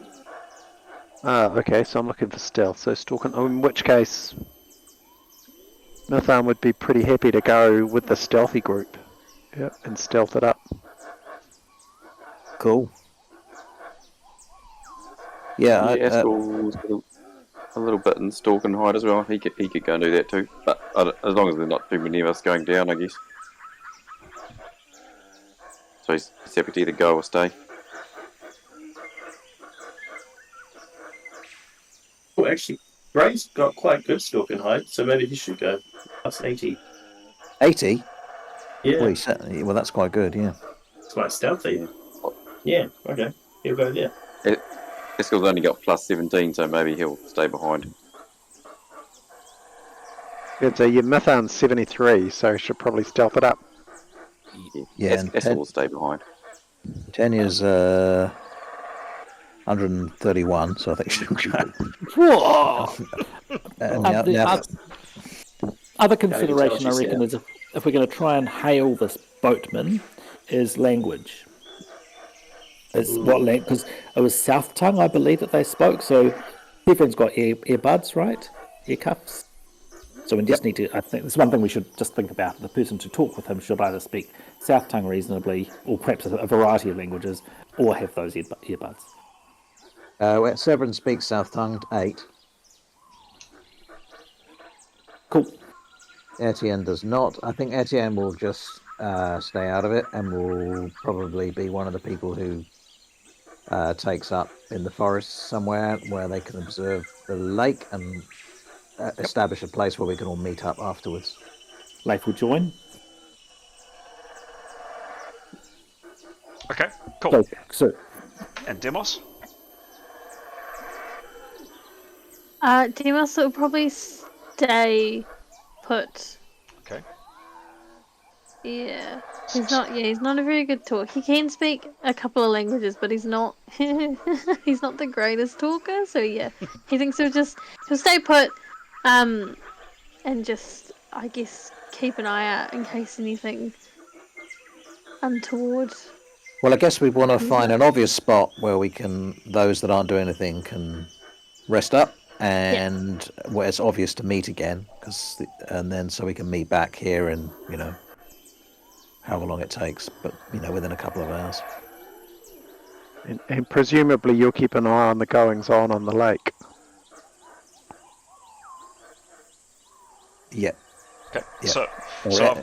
So I've got Demos staying. I've got Etienne staying. I've got Askell staying. Who else is remaining behind? Leif. Leif is staying. Yep. Others? Well, Severin's happy to do the talking. Hang on. I'm figuring out who's staying, please. First, who else is staying? Keros will stay. Keros. Eros? Jade is definitely staying. Jade is staying. Okay. Okay, cool. Okay, done. And... Alright. So, those that are heading on, is the party... Not that you love making your GM's life complicated, but is your party splitting into 2 or 3? 4. Or 4? So one group staying, Yes. hopefully observing the interaction that's going to happen on the lake. So they're not staying exactly here, but they might move up in the forest on the side. Don't know. Okay. Group to talk to the guy, the fisherman. Group to watch the village, and group to go into the village. Is that right? Yeah, I mean, I think Nyathanel could creep in probably to maximise So chances of success, go invisible, sneak in, have a look around. But if the other sneaky people could hang back and observe the village while she did that, with bows out of sight, that would be a good idea, I think. Perfect. All right. So who's going to speak to the chap in the boat? Well, I mean, Severin's happy to, yep. And Nicholas will tag along, Yes. looking a bit woebegone and dejected. Nicholas, okay. And Nyathanel's going into the village, and observing is Mithan and Right. Tenya. and who? Anya. Gray and Tanya. Crikey. Okay. All I right. think quite keen to have the staying group quite close to the talking group. Yes. That's fair to say. Yes. What's quite close? So they can't be seen, but they can see them. So if that means they walk through the trees for a bit to get to, Okay. while the others walk. Ideally, let's say this person is not a goodie. Presumably someone in the looking group can do harm to the person we don't know. I'll say so. Yeah. I mean, there's one cat woman we know who might be able to help them.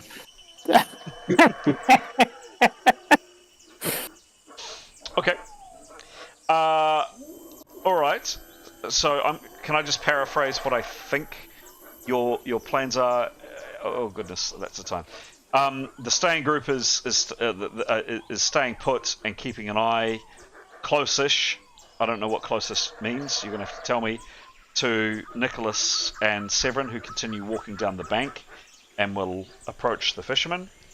Going into the village, probably joined up with Mithan, Gray, and Tanya, is Nyathanel. Have I got that right? Yes. Yep. Lovely. All right. There is an adage in role-playing games that you never split the party. They're not far away from each other, though. How far away is the coracle from the village? Half a mile. So 2 of these groups are going to be in bow length of each other, right? So if necessary, Severin has cover from the group keeping an eye on him. Well, And in a similar way, Nyathanel has cover from us, should that be required, right? So although we're in 4 groups, we're kind of in 2 from a That's the plan. Yeah. do harm perspective. So the stay. Okay, so I understand the village people. But in terms of the We're not people, dressing up like that. in terms of the people that are staying and going out to speak to the fishermen, that means you creeping along the bank to get within bowshot. Bowshot is a distance of, at an outer extremity to fire a bow is one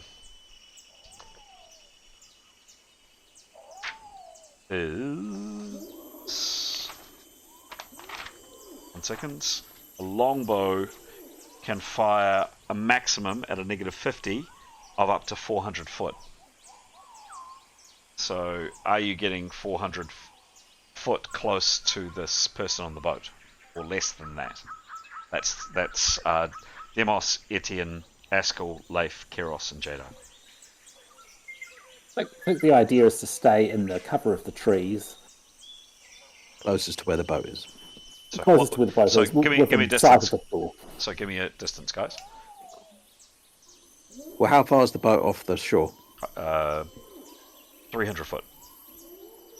300 foot. I think so that people in the trees can see Severin and Nicholas on the shore. Well, we may as well be 300 foot just in the trees, right? They can walk round.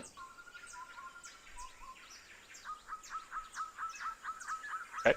So to move things along, the people that are staying are going to go along the bank of the lake, and they're going to come in from the from the boat at about 300 foot and into the trees at about 300 foot, but just out of sight of the boat, about 300 foot away, just slightly into the trees. We good with that? Meanwhile, Severin and Nicholas continue along the muddy shore. Sure. Yep, that works. Yep. Cool. The other 4 continue along. You can spot the path. The lake is closer to the path earlier on. You spot the path reasonably easily, and the 4 others connect up to the path. Great. Thank you. Can I please ask that? Let's see.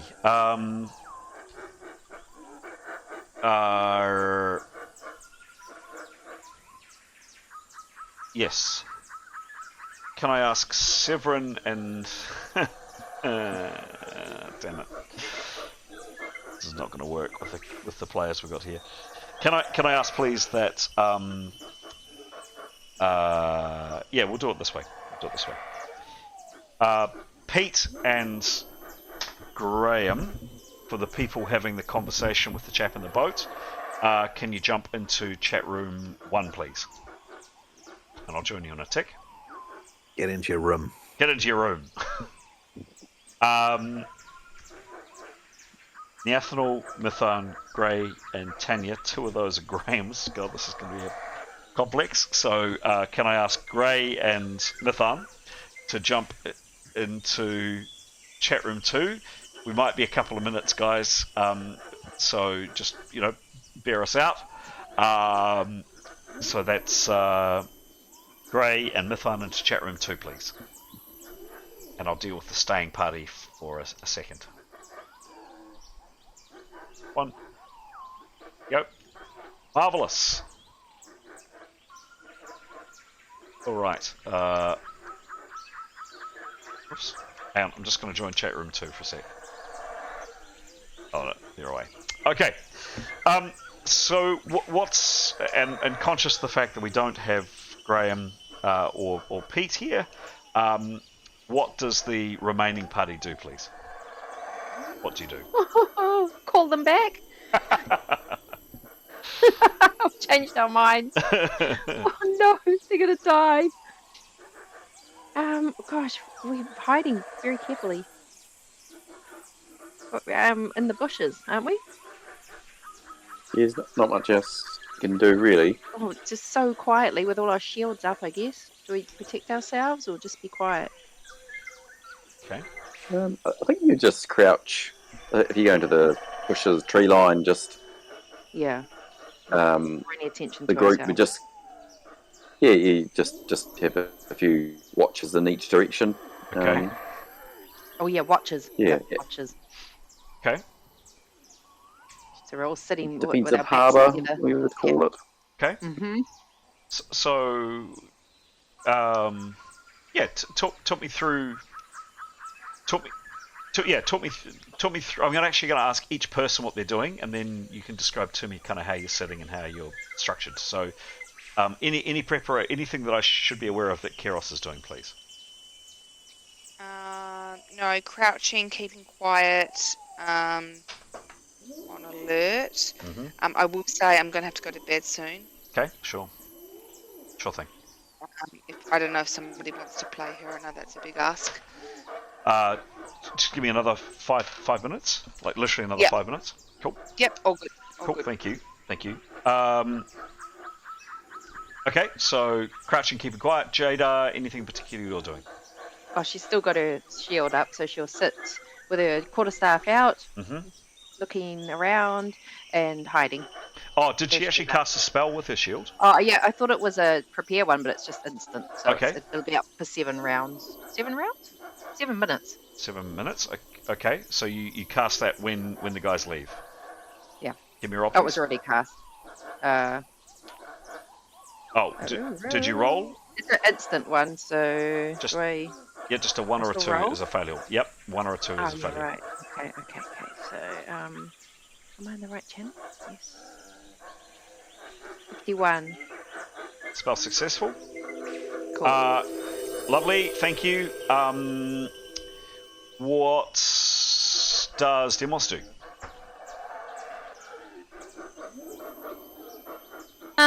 He'll just be staying hidden, but keeping an ear and an eye out just to make sure there's nothing and no one trying to sneak up behind or around them. Okay. and keeping I suppose just keeping an eye on the party that's in their line of sight. Yep. Cool. So you're watching. Deceiving. Yep. So you're watching, keeping an eye, kind of peering through the trees at Nicholas and Severin making their muddy way along the shore. Cool. Got it. Yep. And Askell. Anything I should know for Askell?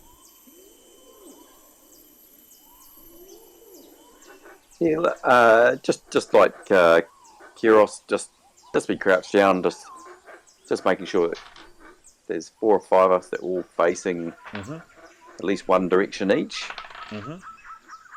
Yeah, but otherwise nothing else. Like he's not casting a spell or anything. He doesn't have a sword out. He's just keeping hidden. Cool. Thank you. Lovely. Okay. And like Alex, I need to go soon as well. Got it. Sure thing. Cool. All right.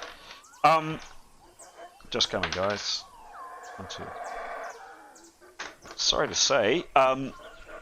So you've been waiting in the bushes for a pretty.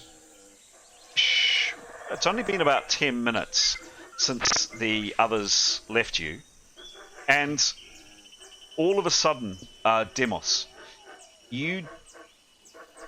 something is not right, and you glance up, and you catch just a flash of movement, and you don't hear anything, but for a split second, you catch a glimpse through the trees of, and definitely distant, quite a long way off, is this man here.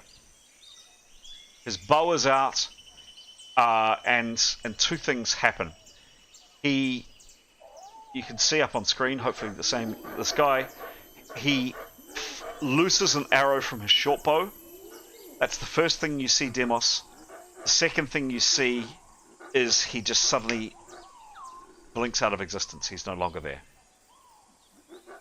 And unfortunately, I rolled a dice roll to see There are 6 characters there, and in order 1, 2, 3, 4, 5, 6.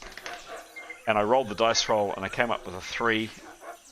And arguably he would be going for a threat, and unfortunately, the person he went for is Askell.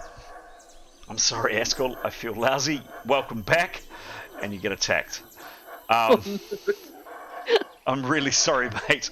You do have your shield up. I think no, he didn't have a shield. He didn't have a shield. Okay. No, he's got no shield. But you have been taking. And he's not wearing armor. Really? Yeah, no, he took it off in Jedi Ratana. I assumed he put it back on. No, he's going armorless so he can carry do his spells a bit easier. I hadn't realised that. I will. No. It was sorry, got to on. Okay. I will, however, say that he's got. He's crouching. He's crouching. So yes, exactly. So he's got. With his head up. Yes, he's got good cover, or reasonable cover. However, Can I ask? Yep. If Demos... Did Demos... I mean, even if it was a quick flash, would he have seen it, the dude, before his arrow came at him?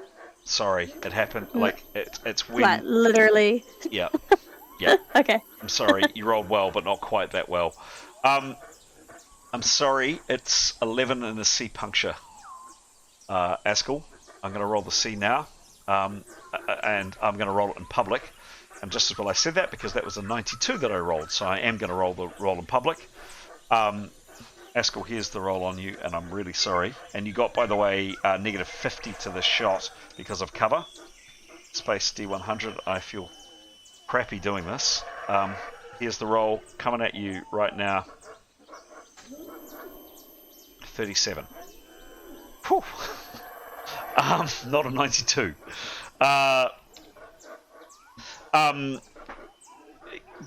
Grazing shot, Askell, across your chest.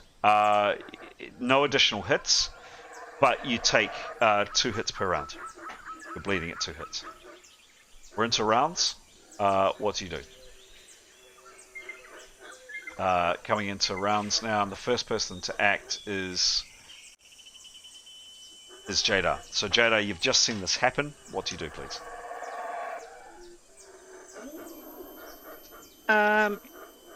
Gosh. Can't really help him until I've helped myself. I'm going to have to go invisible. Okay. Invisibility spell. I might, so we're all huddled together, eh? Yes. You're basically back to back. Yeah. So I'll try and cast an instant one. Oh, not instant. I mean, I'll not prepare for it. I'll just roll it. Go for it. It's a negative 30 to this roll. I know. I think, otherwise I might die. And it's a 27. It's a 27. That's a spell. 27. 27 minus 30. What level is she? 7. You mean me? Me Yes. as the character? Yes. Yes, 7. 7. You're lucky. That's a result of a 4 because you get plus 7 because of your level. Oh, thank goodness. The spell goes off any lower than a 27 or much lower than a 27, and you would have been in serious trouble. Spell goes off. You're now invisible. For 24 hours, unless something bumps me. Yes. Okay. So, what have I got behind me? I'll just hide behind something solid. Oh, that's pretty much. Oh, you can get to your feet if you wish, but you can get behind a tree if you wish. So we were already sitting down. Askell, has he fallen down? No, Is he he's still standing. You know that shield I've got in front of me? Can I put that in front of him Sure. and hide behind him, or no? Yeah, you can. It'll protect both of you. Even though it's. Oh, I'll just try and protect both of us now that I'm invisible. Cool. Keros, what are you doing?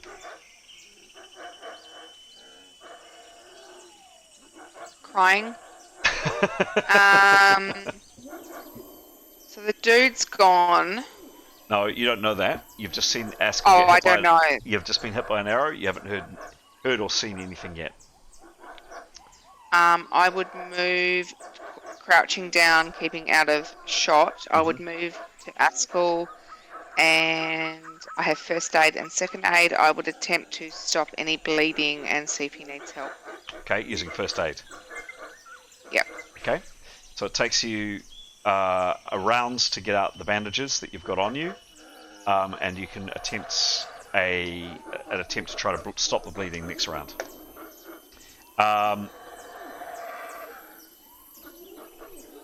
Leif is there. We're going to move through Leif. Leif is just taking cover. Etienne has pulled his shield up, and he's also covering Askell as much as he can with the shield and peering out into the undergrowth. Askell, yourself, you've been hit with an arrow. You're bleeding, but other than that, you're not stunned. You're not affected. Where did you get hit? In the shoulder or something? Or In the shoulder, yes. Okay. I think my invisible spell is a foot around me, so if he's in that range, he's also invisible. No, you can't keep them all in that range. You can kind of make him partially invisible. Ah, gotcha. Yeah, we'd have to be hugging. You'd have to be hugging. You would. Oh, wow. Yeah. He's got an arrow out of his shoulder. Any particular shoulder, left or right? Oh, he's right-handed. So It's the left. shoulder. That's left. Oh yeah, lefty. No, not really. I guess Askell's probably crouching further down, cursing and biting and swearing. Okay. Cool. Yeah, he's pretty much out. Pending the removal of the arrow. Oh, it's grazed him. It hasn't. It's not stuck in him. It's cut his arm and cut open his arm. Oh, right. Sorry. Yeah, it's not sticking in him. No.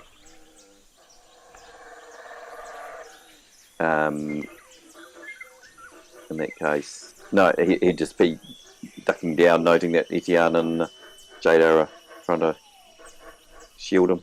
Cool. Done. Demos. Do we tell Askell? He probably doesn't know that he has some stun berries. He's not stunned, but he probably doesn't. Okay. No. But he probably doesn't. That's probably a good thing to tell him. Demos, what do you do? What do you do or say? He'd say he saw where the arrow came from, and would shuffle closer to Kiros and suggest that if she wanted to do one of the cool ice thingies, would it work if Demos was to stand up with Kiros, so she'd be shielded? Yes. And then Kiros could throw one of her things. Yes. Is that something that could happen? Basically, you and Kiros would get in behind the shield. There would be a risk of Kiros at least throwing one of her ice balls out, but she would be better protected. I would say both of you would get half the shield bonus, which is better than what Kiros would have. You only get half, of course, Demos, than the full bonus of the shield, but you'd protect her with half. Okay. Demos would suggest that to Kiros, but also be like, it's just an option. You don't have to do it. All right. Cool. That's the end of the round for you guys. I'm going to head to the other players. I'm conscious that both Anthony and Alex need to go. Is that the end of the night for you, do you think, at quarter to 10? Yeah, I need to go. I need to come and do this bit of work. All right.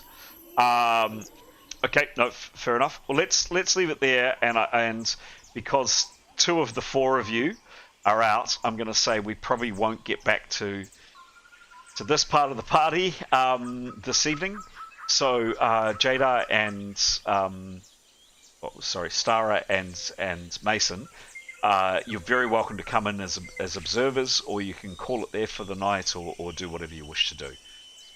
Obviously, you can't comment on what's happening in the other parts of the game, but if you want to listen in, you're very welcome. If you want to knock it on the head there, go for it. Let me know. Yeah. I might go to bed. I'm so tired. I passed out right before this. I had to get up very quickly. Okay. Sure thing. Nice one. Thanks so you. much. Yeah, thanks, Chris. Yeah, This No was problem. great. Thanks, Chris. No Thank problem. you. Speak next Amazing. Wednesday, guys. See you. Alright, Cheerio. night, Bye. everyone. Bye. Bye. Stara, are you Bye. sticking around? Nope. Stara's off as well. Hello, Stara. Stara, are you there? Oh, sorry. Yes. Do I? Can I join the listen in? Sure. Yeah, sure. I'm We gonna go to chat room 1, or are they going to come back in here? I'm gonna head to chat room. I'm gonna head to chat room 1. Now, of course, you don't know what's happened, and so please keep stum. Actually, I'm gonna jump into chat room 1 and just. Yes, I'll jump into chat room 1. I can go if it's No. You're not the problem. I'm just not. Oh, okay. You're not the issue at all. I'm just trying to juggle this. I'm going to jump into chat room 2 really fast. I'll meet you in chat room 1 in a second. Okay. Cool. I do find him very easy to get on with. Like he's just, I don't know. He's I love Yeah. people. I find them perpetually fascinating. Hello, Yeah, gentlemen. Just to let you. Oh, Hi. Sorry, just taking a bit longer elsewhere than expected. I'll be with you guys in like 5 minutes. What's time frames for you both like? Are you needing to jump off at 10? Can you play a bit longer? What are your thoughts? well, I I've can got an go early a morning little- meeting, yeah, so you've I've got to really be up at early. I've got to be up at 4, so I can stay a little bit longer. But like, I will actually need to sleep at some point. Got it. It's Hey, probably good. I'm okay to go a little longer if needed. All right. And if you need 10:30? Should we say 10:30? Yeah, sure. Yeah. May not need that length of time. Let's see how we go. I'm going to speak to the other guys, and I'll come and join you properly in a second. 1 second, guys. Oh yeah. No complaints there. Who does it look like? Hello, No. Who would folks. that happen to? All right. So Severin and Nicholas, you trot down the bank, leaving your companions hidden in the trees. What do you do? Well, yeah, the intention was that they were going to be at the closest point to the lake, to the bloke, and then we were going to... Understood. Yep. Yeah. So we'll trot along. And where's this guy? Out 300 feet out or something? Yeah, about 200-300 foot. Yep. How do you think we should get his attention? Give him a Got yell. any- We could do. I'm just wondering if I don't have any means of doing it otherwise, I don't think. We'll try waving. Okay. So you head a bit further down from your companions, and you get a bit closer to him, which is helpful.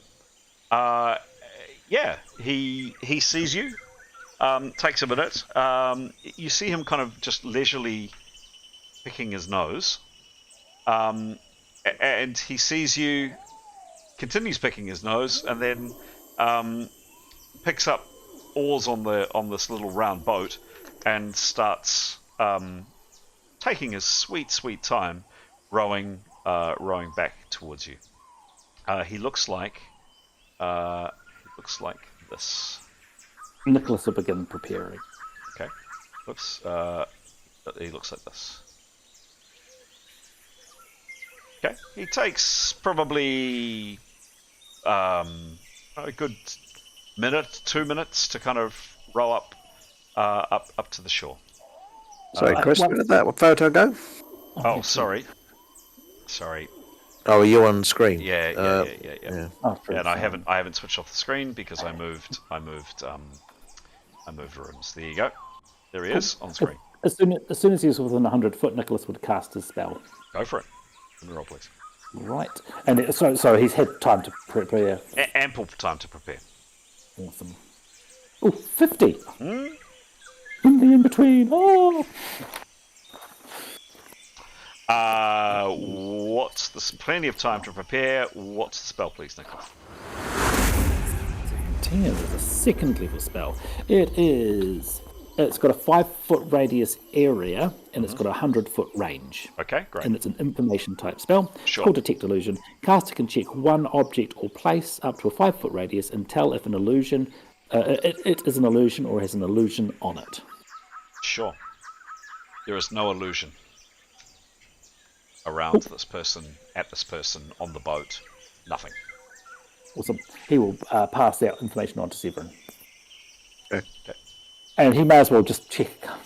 No, there's nowhere else to check that's worthwhile. So he will cancel the spell. Okay. So this man rose up. He's looking quite warily at Severin and Nicholas. He's kind of eyeing up metal, swords, things. Yar, he says, calling from about 50 foot off the shore, so he's not quite up at the bank. Far enough to yell, but not quite at the bank. Yar! Severin will say, "Good day." Yar! Good day. Sorry to trouble you, sir. I'm fishing. Could we have 5 minutes of your time? Yar, who are ye? My name's... I'll cut a pseudonym. Espen. And this is my colleague, Charlie. What's your name? I can't remember. Jasper or something? Jasper. Fair enough. I can't remember what your pseudonym was. Something like that. Yes, we're strangers here. We wanted some advice. Yar? Well, is he coming closer? No, he's close enough to yell, but he's not looking like he wants to get any closer to you. Can we talk? Yar, we talk now. Yeah, we're talking now. Oh, okay. Where are we?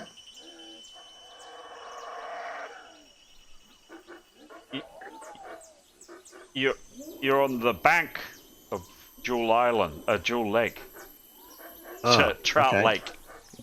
Trout Lake. I see. And is there a... Can you see the village from here? You're not quite. Almost. Yeah, you can certainly see the smoke coming out. And very distant sounds of domestic things going on.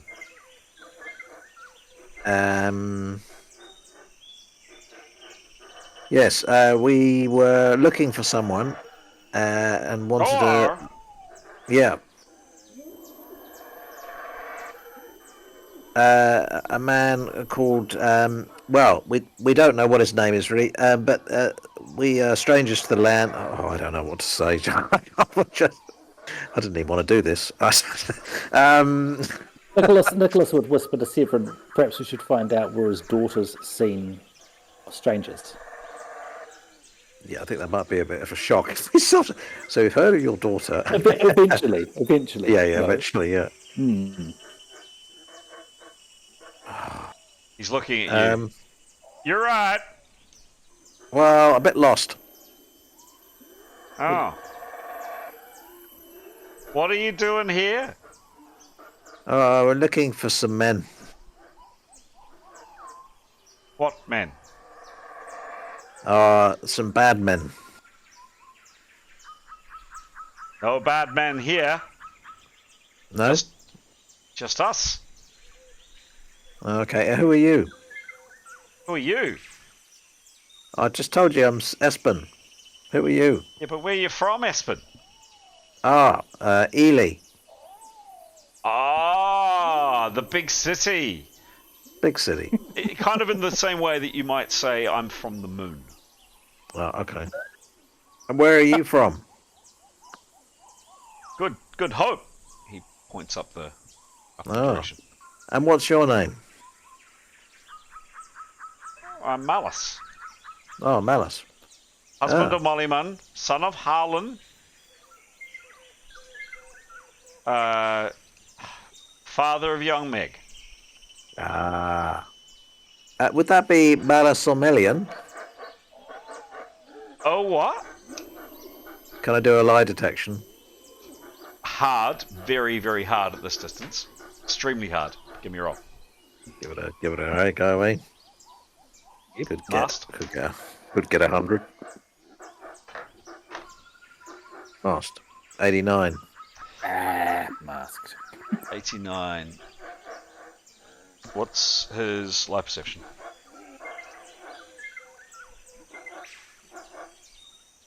Not that great. It's 39. Too hard to tell. He's too far away. Alright. Oh, okay. Now he had a note to ask to try and find Malice. But you're Malice. I'm Alice, husband Oh. to Mollyman, son of Harlan, father to young Meg. Ah, well, can we talk? We are talking, stranger. No, so we don't have to shout. No, you have a sword. Oh, well, I'm not going to use it. I'm quite friendly. I'm going to stay in my boat. Very well. Where are the major towns and villages here? You're asking him? Yeah.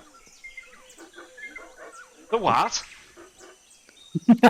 Places where people live.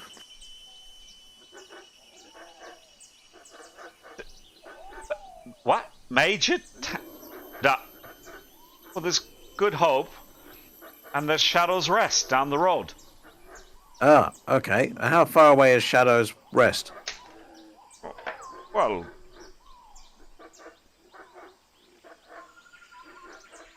maybe morning's walk? Okay, all right. That's good to know. What are you doing here? Looking for the bad men. Why are you looking for bad men? Well, there are apparently some bad men around. I don't really know myself, to be honest.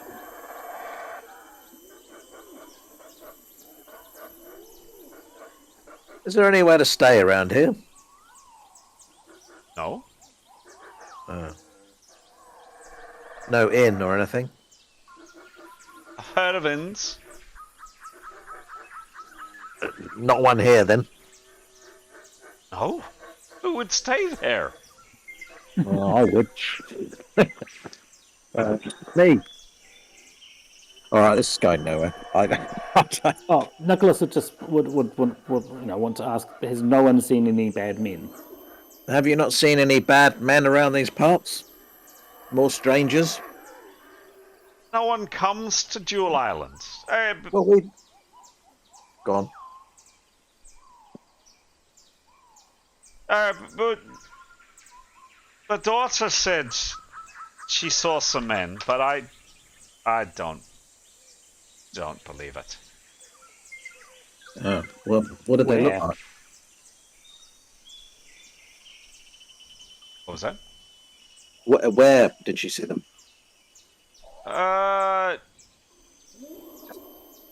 She was saying near Big Head Hill. Ah, Big Head Hill, huh? Well, maybe we'll go and look over there then. Where is Big Head Hill? That way, he says. Points down the lake. What's the best way of getting there? Well, you go down the jungle path and you go down the coast and then you walk and you find it. That's what I'd do. Okay. Well, that's interesting. Not very nice down there. Why? What's wrong with it? Hills. Ah. What else? What else lives down there? Troll wars? Oh dear. Trolls? Trolls as well. Apparently. Haven't seen them. Well, how does your daughter... Isn't it a bit dangerous for your daughter to go down there? She wasn't there. She was on top of there. She was on Big Head Hill itself, looking down into the valleys. What was she doing there? I don't know. You'd have to ask her.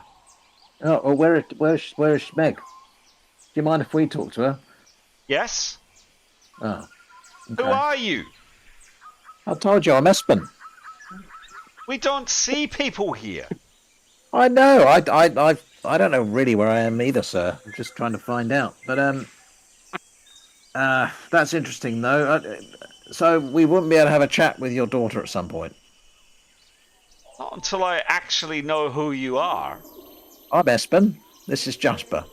Why have you got a sword? Because there are bad men around. We don't like swords in our village. No, I don't like bad men though either, to be fair.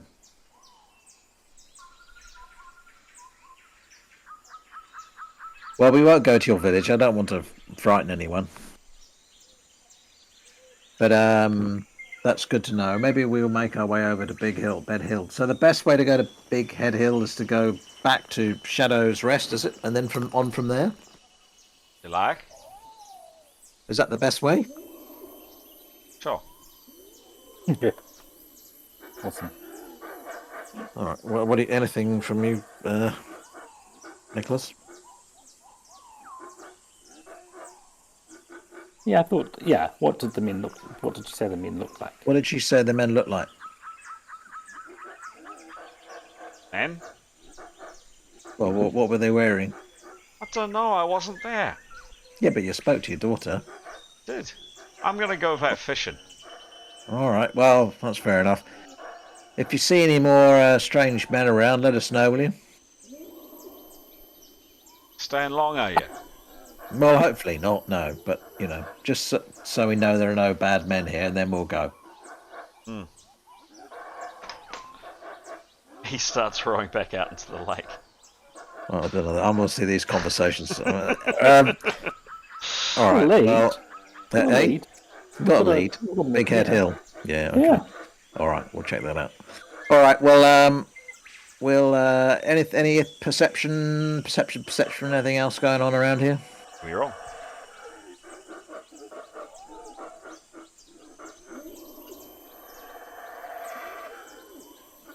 That's 17. Yep. And what was the other roll? 70? 70 from Nicholas. Severin is... No. Nothing. You know already? 72. Yeah. Got it. No, nothing. Nothing, I'm afraid. And look, there is where I'm going to leave it for those two characters. Both Aidan and Giles have been waiting patiently in the other channel. Pete, that's pretty much your race's run for tonight, I think. Sure thing. You can, as Stara has done, join us if you do want to listen in, or for suspense purposes, we can leave it till next week. Your call if you and Stara want to sign off here. I'm going to jump into chat room 2 with Graham and the other two lads. Stara and Pete, your call if you want to sign off or if you want to join in listening. Up to you. No problem listening in. You would like to listen in? Yeah, me too. All right. See you Follow me, everyone. Chat room 2. Oh, Oh my goodness! wow, we got on with the place. Nice. Hello. Talking about It's getting a bit more crowded in here. yeah. Chat room 1 is a lot bigger than chat room 2. So. And I'm not sure we're comfortable with the add-ons here. Budge up. Really, We're having a cozy little chit-chat here, guys. Tough. Roasting a couple of marshmallows over our well-concealed fire. Budge up. Let me in on the sofa. All right, folks. Bearing in mind pressures for people to sign off soonish, let's jump in. Sorry, both Aiden and Giles, to keep you waiting as we have. That's right. How many are dead? No comment. Interesting. Both Pete is listening in and Star are listening in. They don't exist. So currently we have Harsh. a bit harsh in this but fair in this environment. So currently we have Mithan, Gray, Tanya, and Neathanal. What happens, guys? You head off down the lake shore, heading in the direction of Good Hope. Neathanal, if she was going to go invisible, if she's not already. Okay, give me a roll, please. After some, Yep. Just waving her hands and. Sure. Oh. That's a spell. Oh dear. That's a spell failure. Oh dear. Oh, good.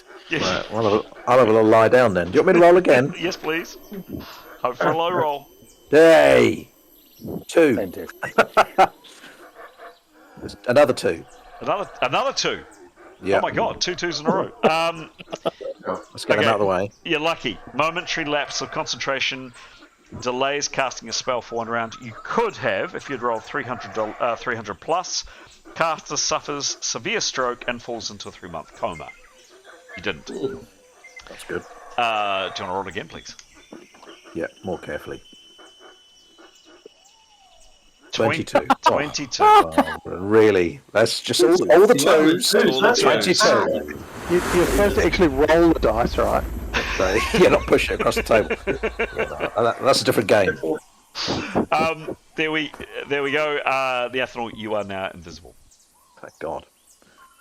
I'll let them know where I went. Okay. And what do you do? We're off to see the wizard. We're off to see. So, what I thought, guys, if you could we need to find a spot in the trees. Shall I go on ahead? Yeah, Chris, can I ask a question? Sure. Out of naivety. So if Meathanol is invisible, we cannot see Meathanol. Correct. Is there some system we can have whereby Meathanol can tell us where they are by kicking leaves or doing something which we know to look for so we know where Meathanol is? Because our job is to keep an eye on them, right? Tricky when Is she's that invisible. something you'd normally do? That's a really good question, and it's one that we haven't really gone into depth on, but we probably should. I don't want to go back in time, but surely we would have a discussion with Meathanol to say, every 15 minutes, can you, tap a rooftop or flicker something so we will look out for that, and there's a good chance we'll see it. We might miss it, but we'll do our best to see it, so we know where to look for you if there's a problem. Good idea. What do you do? There probably should be some kind of system. I would want to do that. Okay, but if you throw a rock, everyone will see the rock flying in midair, right? But if you kick leaves or, flick a roof or do something which looks normal, people... I'm just trying to think of things that could be the wind or... something. If you pick something up and throw it in the air, everyone's going to see it. They'll know you're there. Is there something you can do that might look normal, but to us will be obvious? Does she have a mirror? Good thinking. If she knew where we were, if she knows where we're hiding, or whereabouts, if we maybe found where we're hiding spot first, and then she has like a little mirror, she could kind of like... Well, I'd be invisible though, wouldn't it? Everything on me. It doesn't matter. But you'll still reflect light, won't you? Sunlight. No. But everything you touch and hold is become invisible too. Within 1 foot of the body becomes invisible. Well, that's just bloody tricky. Okay. No, that's awesome though. So then, can you drop something which is obvious and step a foot away from it, and we will look for that signal? A stone, money, an item that you can pick up which is obvious. Yeah, it'd have to be quite big. That's the only thing. Because you're going to be a wee way off. So Methanol's perception skill is high. Does that help? So her Mithan's perception skill, Mithan, is 83. So does that mean I'm good at seeing this stuff, especially if I know to look for it? Sure, but it depends how far away you are, and depends how hard it is, basically. So, And the village is walled. and the village is walled. Correct. The village looks like you've all seen it. You've all caught a glimpse of it. It looks like this. I'll tell you Okay, so- what. If I'm in trouble, I'll just shout. I think that, you know. Simple but effective. I'm good with that. We just need to be close enough to respond. Yeah. Hmm. So what I was Okay. going to suggest is that if I go, Chris, there's a few abandoned buildings on the opposite side to the strait. Just one sec. What I might do is get up a map, which we can do some drawing and stuff on. That might be a little bit helpful. How's that? Yeah, the thinking was if I, Just give me one. Just give me. I was just talking to the others. If I go ahead and suss out a location that you think you guys could get to without being seen, then lead you there. You can keep an eye on things from a bit of a height. Yep. And you can observe hopefully what's going on a little bit, and then I'll sneak in, probably check out the tower and see if there's a massive arms stash there. And if there isn't, I'll come straight back out. Yes. Do a bird call. I love the glory run. Yeah, nothing like a glory run. But you know, I don't think, you know. Then we've ruled it out, then, haven't we? Yep. Cool. So we'll be on our way.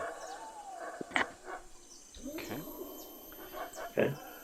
GM is fucking around. So actually, second, guys. Keep talking. But this is reasonably simple, Chris. So we just want to be as close as we can be. No. I get the fact what you're trying to do, but it will be easier if I give you a map to kind of explain the scene for you. And I'm just about to bring something up that you can see, and just easier to talk to a map. Just 1 second.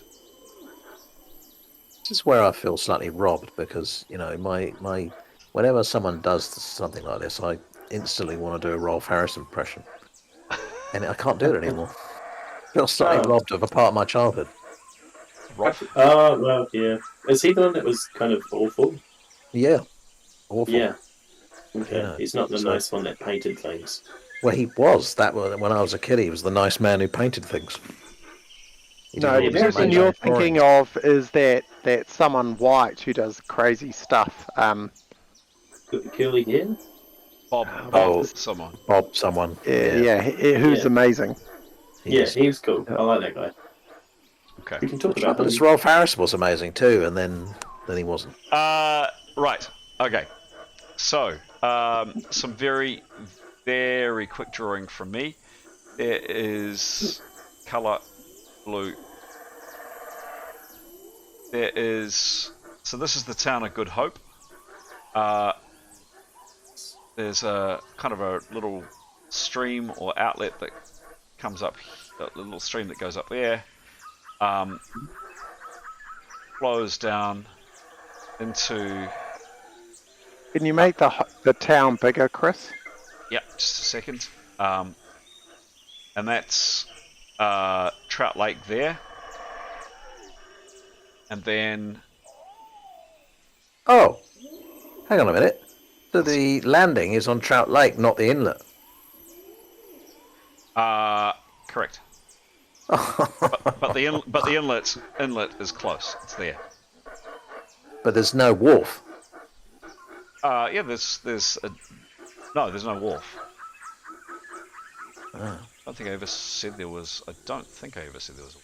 Oh, there's a little wharf on the side of the village, but Oh yeah, there is, which is down into yeah. into the river down here. yeah, I took it to be on the seaward side. Sure. So the forest. Whoops, a daisy. Colour. the jungle is very crudely all the way. No, wrong one. Damn it. Color. Where's color? Color. And we want to... just do any colour. Yeah. No. Yeah. I just need the right brush, and I need my mouse to work. There we go. Here.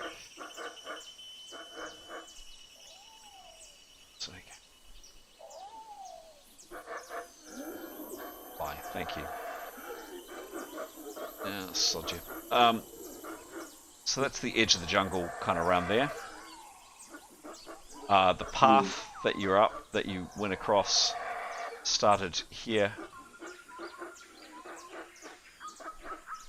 and has followed the lake down. So that's the edge of the jungle there, and then the lake itself is here. The party, the remains of the party, your characters come up here. You can see the pointer. Can you see the pointer? No, you can't. Why can't you see the pointer? I know why. 1 second, guys. Capture cursor. There we go. You can see the cursor now. Brilliant. So you've come up the side of the lake, and you get up to kind of about here-ish. The Ethanol, you're invisible. The town itself looks kind of like that. So there's a small river that comes down there, and the town itself looks a bit like this. I think we should go up to the path, because we can't walk up to or walk along inside the trees, I suppose. How do we cross the river? The river itself is not large. It's a stream. There is a bridge here. So there is a bridge here. You guys elected not to cross it early this morning, and you found a place up here where it's shallow enough to kind of wade across. Walk across, but kind of, mid thigh deep, not that deep. Can I check, Chris? Does the terrain give the people who don't want to go in a place where they can look over the walls to see what's going on? Let's have a check.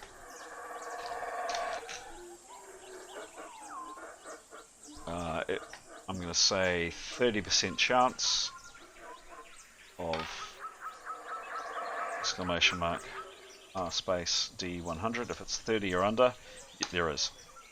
Yeah, there is. So as you as you come up to about here, there's a couple of low hills. Are probably a bit of exaggeration, but kind of half in the tree line, half out. There's kind of a raised area here, which provides you with a almost natural place to position yourselves. You can place yourselves wherever you like. So do we want to check with Neathanol? But if Neathanol's happy, do we want some of us to go there? Oh, you're going to hate this, Chris. But and so maybe 1 or 2 of us to be there. Are we within bow shot or cast shot? So how long, if Neathanol's in trouble, will it take us to get from there to help him? Yeah, sure. Her. Her, sorry. That's all right. It's your first game, Giles. I think you're doing remarkably well. Goodness me. Let's say that's 150 foot. What's that? 150 foot. That's 300 foot. 400. So about here. That there would be the absolute outer range at a shot with a longbow, and you have a negative 50 to your shot to lob it all the way into the village. From about there. I'd seek Neathanol's advice about support. What do you want? Do you want us to hang out here? We can see over and support you. Do we creep in closer? What do you want us to do? Well, I was just asking, what's on the west? What's on the other side? Do you see those abandoned buildings? Are there trees short of those abandoned buildings? Let's have a look. Because I thought we walked past those on the way here, actually. You kind of came down here, saw them, and then crossed over here. Yep. So you did get a glimpse of them. Yeah, no, the party didn't. You did, Neathanel, because you crept in quite close, if you recall. Yeah. So how close are they to tree cover? Sure, let's find out.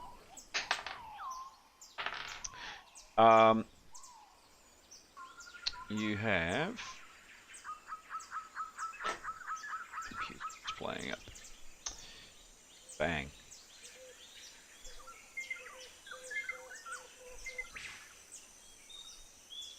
There we go. You have tree cover. Kind of around here. Some here. Cut it down, obviously. There's some fields, etc., kind of around here. And this was the green of the forest here. So there is some tree cover here and here, and kind of the odd outlying tree kind of dotted around here, and fields, etc., where they're trying to grow some pretty miserable-looking crops. It's like long grass. Yeah, shall I just go in? Can I just check with Meathanel's composite bow? Will they be able to go from the spot you've put in the hills into the village? Because she seems like an idiot savant with her bow. That's Tanya. Tanya's with you. She's the bow person. And Mython as well. And Mython has this bow thing of +113, which seems huge. Correct me if I'm wrong here, Pete. But is she super good but short, or is she going to have the range to get into the village from here? -15. Yeah. Well, with a longbow, she's got a composite bow, which is from there is a longbow range. A composite bow fires less than longbow, so she would have to come in a little bit further, get closer. Sorry, just to your question, yeah, I'd say she's good with her bow. I think Tanya's maybe a little bit better, but they're both very good archers. But Tanya's bow has a longer range.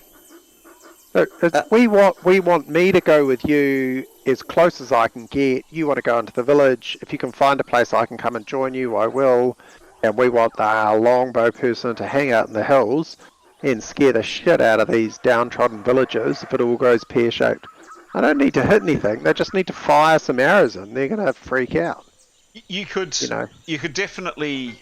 So could you lob some arrows probably from here with your composite bow, and they could probably land somewhere in the village? Yes, but you definitely wouldn't have an aimed shot. They would just come. I don't want to hit anyone. I just want to scare them. If Neathel needs to get the shit out of Dodge, right? That's what we want. Yeah, you could probably lob some arrows in, and they'll land somewhere over there. Yeah. Are you happy with that, Neathel? That'll do. Sweet. We're good to go then. Yep. Off I go then. All right. We'll come to the ethanol in a second. Gray, what are you up to? Well, Gray's got a bow, but it's not as good. I think it's like +66 for his light crossbow. Okay. So I'm guessing it probably wouldn't get that far. Let's have a look at the range.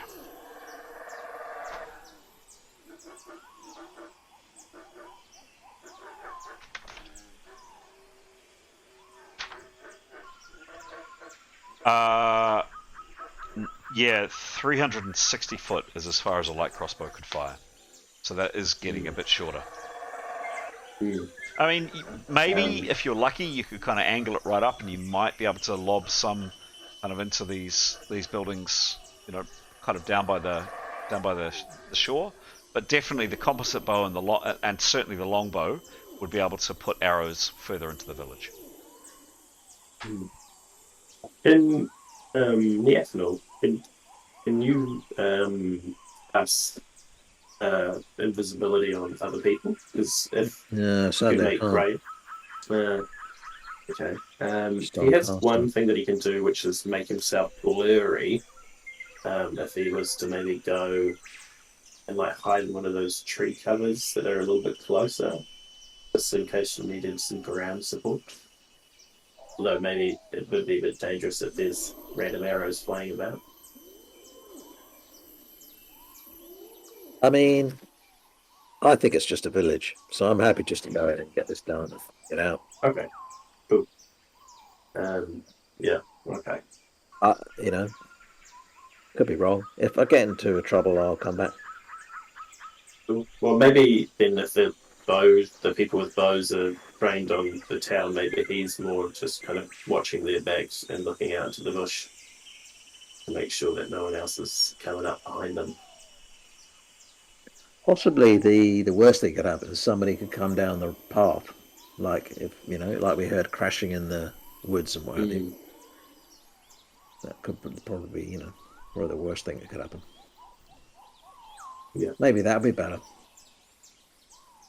Yep. Yeah, maybe you come along the. Don't know how you'd signal to let me know. Having said that.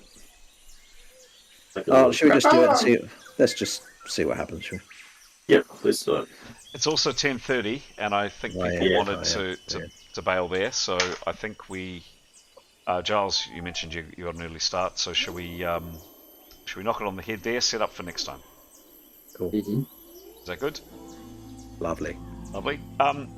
Giles, welcome to the game. Yeah. Thank you. Oh, so much. Yep, it's been fun. Thank you. Excellent. There we go, guys. Tune in next Wednesday to see what happens in the village of Good Hope.